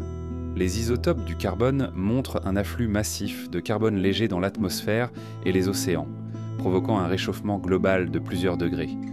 L'explication dominante évoque un dégazage naturel de méthane ou de CO2, peut-être déclenché par une activité volcanique. Mais certains chercheurs ont remarqué que ce signal pourrait, dans un contexte moderne, ressembler à celui produit par une combustion industrielle massive et rapide. Plus loin encore, il y a environ 2,4 milliards d'années, la grande oxydation a vu le taux d'oxygène atmosphérique augmenter brutalement, modifiant radicalement la chimie de la planète et entraînant l'extinction d'innombrables micro-organismes anaérobies. Cet événement est attribué à l'activité photosynthétique de micro-organismes, mais il illustre le principe qu'une activité biologique ou artificielle peut laisser une empreinte chimique globale, visible même après des milliards d'années. Les isotopes radioactifs sont un autre outil puissant pour identifier des anomalies. Dans les couches récentes, on trouve déjà du césium-137 et du plutonium-239, produits exclusivement par les activités nucléaires humaines. Ces éléments ont des demi-vies qui leur permettent de persister longtemps dans les archives sédimentaires. Si une civilisation ancienne avait maîtrisé la fission nucléaire, ces résidus pourraient théoriquement être détectés encore aujourd'hui, à condition qu'ils n'aient pas été recyclés par les processus géologiques. Certaines anomalies chimiques connues restent difficiles à expliquer par des causes naturelles. Des dépôts de sphérules métalliques vitrifiées, par exemple, sont parfois interprétés comme le résultat d'impacts extraterrestres, mais ils pourraient aussi être produits par des températures extrêmement élevées dans des environnements industriels. Là encore, le problème est dans l'ambiguïté. Un même signal peut avoir plusieurs origines plausibles, et la science privilégie toujours l'explication la plus simple et la mieux documentée. Un élément fascinant est que la chimie terrestre conserve parfois la trace d'événements à l'échelle planétaire qui ne laissent aucune structure visible. Un impact météoritique peut raser toute preuve physique à la surface, mais ces retombées chimiques se retrouvent dans les sédiments à l'autre bout du monde. De même, une civilisation pourrait disparaître sans laisser de ruines reconnaissables, mais ces émissions chimiques, ces pollutions ou ces transformations de l'environnement pourraient rester détectables bien après que toute autre preuve ait disparu. La difficulté, pour les chercheurs, est de distinguer entre un événement naturel rare et un événement artificiel. Cela exige de combiner la chimie avec d'autres indices. Changement dans la biodiversité, modification des cycles sédimentaires, apparition d'artefacts. Mais lorsque les seuls indices sont chimiques, il faut accepter un degré élevé d'incertitude. Si l'on suit cette logique, certaines couches anciennes pourraient en être relues avec un regard neuf. Des anomalies jugées naturelles par manque d'éléments pourraient, à la lumière de nouvelles connaissances, prendre un sens différent. La science progresse en affinant ses outils de mesure et en élargissant le champ des hypothèses. Les archives chimiques, elles, restent là, prêtes à être réinterprétées. Le plus troublant peut-être est que notre propre civilisation fournit aujourd'hui le modèle d'une empreinte chimique durable. Nous savons qu'en quelques siècles, nous avons modifié la composition de l'air, de l'eau et du sol de façon mesurable à l'échelle planétaire. Ce qui, vu de l'avenir lointain, pourrait apparaître comme un événement abrupt et singulier. Si d'autres avant nous ont fait de même, leurs traces pourraient être là. dissimulés dans la chimie des strates profondes, attendant que quelqu'un sache les reconnaître. Les traces chimiques d'un passé improbable ne sont pas des preuves, mais elles sont comme des phrases incomplètes écrites dans la pierre. Elles disent qu'il s'est passé quelque chose, un bouleversement, un changement soudain, mais elles ne disent donc pas toujours quoi. Et dans cet espace d'incertitude, l'imagination et la science avancent ensemble, à la recherche d'une histoire que la planète murmure encore, mais dont elle ne livre que quelques mots. La Terre est un lieu de mémoire, mais c'est aussi une amnésie chronique. Elle conserve certains événements avec une précision presque miraculeuse, gravant dans la pierre ou la glace des instants intacts pendant des millions d'années, tandis qu'elle efface sans pitié d'innombrables chapitres entiers de son histoire. Ces océans recouvrent les continents engloutis. Ces montagnes s'érodent jusqu'à disparaître, ces archives géologiques se plient, se brisent, se métamorphosent. Elle est à la fois archiviste et destructrice, capable de préserver un fossile de feuilles fragiles pendant des ères, mais de dissoudre dans l'oubli tout un monde en quelques siècles géologiques. Cette capacité sélective façonne la manière dont nous percevons le passé. Ce que nous appelons « histoire de la Terre » n'est en réalité qu'un assemblage de fragments, une mosaïque incomplète où les pièces manquantes sont innombrables. Les scientifiques le savent.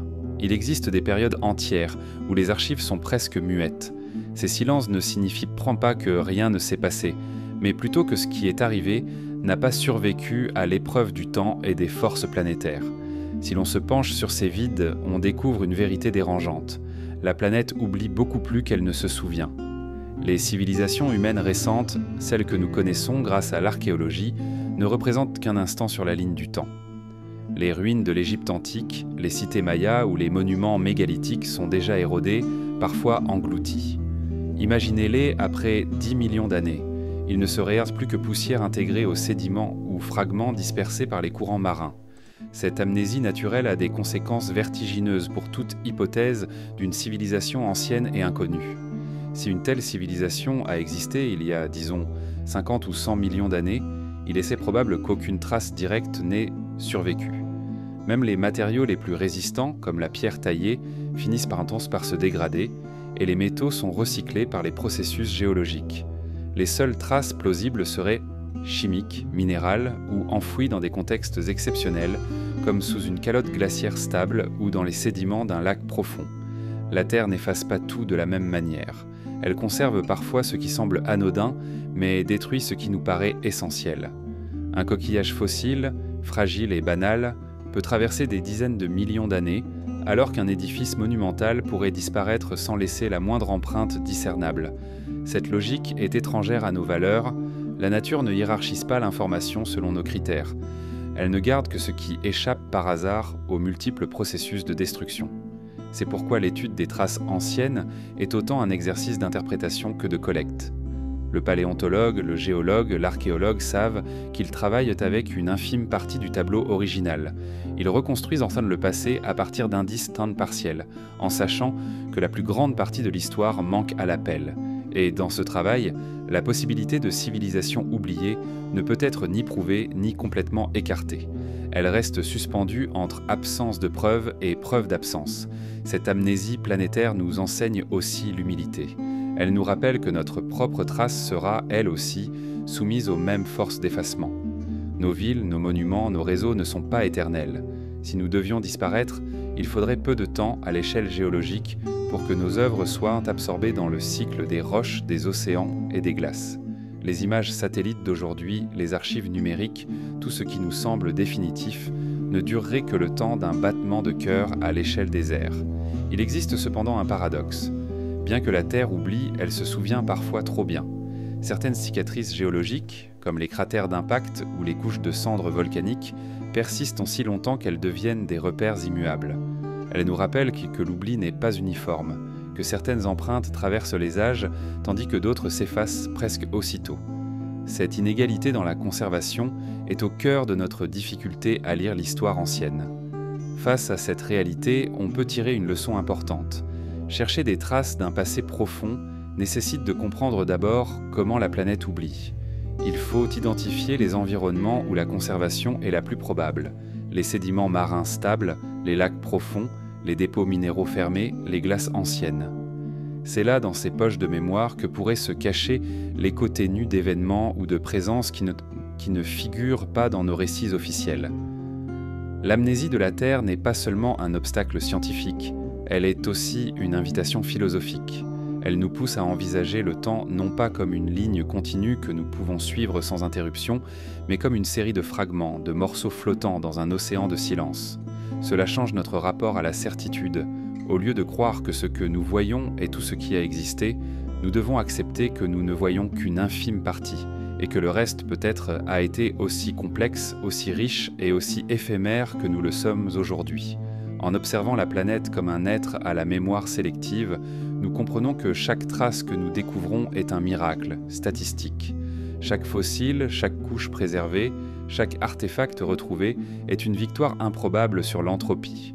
Ce sont ces improbabilités accumulées par un panneau qui nous permettent de reconstruire un récit. Et c'est leur rareté qui nous rappelle tout ce que nous ne saurons jamais. Ainsi, la Terre nous enseigne à lire son histoire comme on lirait un livre dont la plupart des pages ont été arrachées. Nous ne pouvons que deviner le contenu des chapitres manquants et parfois inventer des hypothèses pour combler les vides. Mais il est toujours possible que derrière ces blancs, se cachant des histoires extraordinaires, des civilisations oubliées, des cycles entiers d'essor et de disparition que la planète a engloutis dans son oubli millénaire. Et dans ce mélange de mémoire et d'amnésie, il y a une leçon plus intime encore. Tout ce qui vit sur Terre, aussi durable que cela puisse paraître, finira par être absorbé dans un silence plus vaste que lui. Ce n'était pas une menace, mais une vérité fondamentale, et c'est peut-être elle qui donne à chaque trace survivante, à chaque fragment de passé, sa valeur presque sacrée. À l'échelle humaine, le présent semble solide, inaltérable. Les villes se dressent comme si elles avaient vocation à durer. Les routes s'étendent, les ports et les aéroports bourdonnent d'activité. Mais vu depuis la perspective géologique, notre époque n'est qu'un instant fragile, une fine pellicule en train de se déposer sur la surface de la Terre. Dans un futur lointain, ce que nous appelons aujourd'hui présent ne sera plus qu'une strate, un mince feuillet pris en sandwich entre des couches plus anciennes et celles qui viendront après. Et comme toutes les autres, cette couche sera soumise aux mêmes lois de la préservation et de l'effacement. Les géologues du futur, qu'ils soient humains, descendants lointains ou appartenant à une autre intelligence haute, pourraient ainsi retrouver des traces de notre époque dans des contextes très spécifiques, au fond des lacs, des deltas, des plaines abyssales ou piégés sous les glaces. Là, nos déchets, nos polluants, nos matériaux transformés deviendront partie intégrante des sédiments. Des microplastiques déjà disséminés jusque dans les recoins les plus reculés de l'océan pourraient sans doute se fossiliser, emprisonnés dans des matrices minérales. Des alliages métalliques, conçus pour résister à la corrosion, pourraient en survivre, fragmentés mais identifiables, bien après que nos bâtiments se seront effondrés. Notre époque laisse aussi une signature chimique globale. L'augmentation rapide des gaz à effet de serre, la diffusion planétaire de composés synthétiques, les isotopes radioactifs issus des essais nucléaires forment déjà une empreinte que l'on pourrait détecter dans les archives géologiques. Cette couche anthropocène, terme utilisé par certains scientifiques pour décrire notre époque, se distingue par la simultanéité et la globalité de ses marqueurs. Jamais auparavant, sur toute la surface de la Terre, un signal chimique aussi homogène n'avait été produit en si peu de temps. Mais il est important de se rappeler que cette couche, si claire aujourd'hui, ne restera pas éternellement lisible.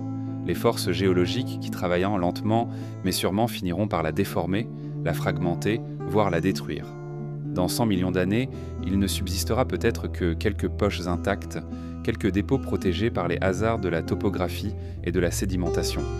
Les archives de notre monde pourraient se réduire à une poignée de carottes géologiques dispersées et difficiles à interpréter. Il est fascinant de penser que ce que nous considérons comme banal, un emballage plastique, un morceau de béton, un fragment de verre, pourrait devenir un jour un artefact énigmatique. Pour un chercheur du futur, un simple éclat de plastique fossilisé pourrait être le seul témoin matériel d'un système industriel mondial. Une concentration inhabituelle de métaux rares dans un sédiment marin pourrait susciter les mêmes questions que celles que nous nous posons aujourd'hui devant certaines anomalies du passé. S'agit-il d'un phénomène naturel ou d'une trace d'activité intelligente ? L'histoire des civilisations connues nous montre que les strates archéologiques les plus récentes sont souvent les mieux préservées. Pour un temps seulement. Les sites antiques d'aujourd'hui étaient autrefois des villes vivantes, puis sont devenus ruines, puis ont été recouverts par les dépôts et la végétation. Ce cycle se reproduira pour nous, mais à une échelle bien plus vaste. Nos mégapoles finiront par se fragmenter, les ponts et les tours s'effondreront, et l'herbe poussera sur les autoroutes abandonnées. Puis viendra le tour des inondations, des séismes, des glissements de terrain, et enfin de l'enfouissement. Le présent, en devenant fossile, ne conservera pas la mémoire de tout ce qui l'a constitué. Une partie immense de notre existence matérielle sera perdue. Les archives numériques, pourtant centrales à notre époque, sont les plus vulnérables.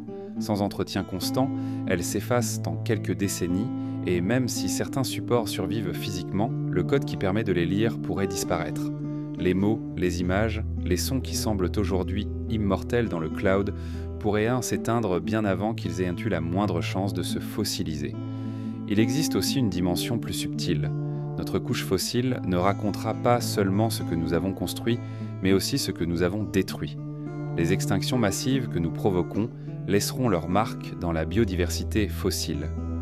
Dans les strates futures, on verra disparaître brutalement des milliers d'espèces remplacées par une uniformisation des faunes et flores, reflet de la mondialisation biologique. Ce vide soudain, à l'échelle géologique, ressemblera peut-être à certaines crises passées, comme celles qui ont suivi de grands impacts ou des épisodes volcaniques massifs. Et si, dans un futur encore plus lointain, une intelligence étrangère à notre lignée découvrait ces traces, elle pourrait se poser les mêmes questions que nous. Qu'est-ce qui a provoqué ce changement chimique brutal? Qui ou quoi a modifié l'atmosphère et les océans en si peu de temps? Les réponses dépendraient alors des indices qui auront échappé à l'effacement. Peut-être ne subsisteront que quelques fragments incompréhensibles, poussant à formuler des hypothèses hasardeuses. Peut-être que notre époque sera interprétée comme une anomalie naturelle, faute de preuves suffisantes pour prouver l'existence d'une civilisation avancée. Ce renversement de perspective est important. Il nous place dans la position même où nous nous trouvons lorsque nous examinons le passé lointain. Face à des anomalies chimiques ou minérales vieilles de millions d'années, nous oscillons entre explications naturelles et hypothèses plus audacieuses.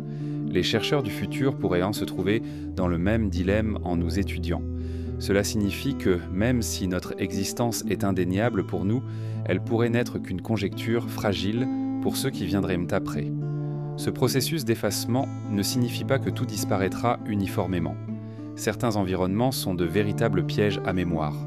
Les sédiments profonds, les tourbières, les lacs isolés, les grottes scellées pourraient en préserver des témoins matériels d'une précision étonnante. Un avion englouti dans une zone anoxique pourrait se fossiliser presque intact. Des archives enterrées dans des dépôts argileux stables pourraient en survivre des millions d'années, mais ces exceptions seraient rares et leur découverte tiendrait du hasard ou d'une recherche acharnée. Ainsi, lorsque nous regardons notre présent, il faut le voir aussi comme un futur fossile en gestation. Chaque construction, chaque rejet, chaque transformation de l'environnement s'inscrit déjà dans une couche qui, tôt ou tard, sera recouverte par d'autres. Et cette couche, pour les yeux d'un futur lointain, ne dira pas tout. Elle sera un résumé grossier, une empreinte simplifiée de notre monde, dépourvue de la complexité et de la vie qui le définissent aujourd'hui. Dans cette perspective, notre époque devient à la fois banale et unique. Banale parce que toutes les époques finissent par devenir des strates fossiles. Unique parce que nous avons conscience de ce processus et que nous pouvons imaginer notre propre disparition dans le langage des roches. C'est peut-être là la différence essentielle entre nous et les mondes passés. Nous savons que nous serons un jour une couche parmi d'autres, et nous pouvons déjà entrevoir le silence dans lequel notre histoire finira par se fondre.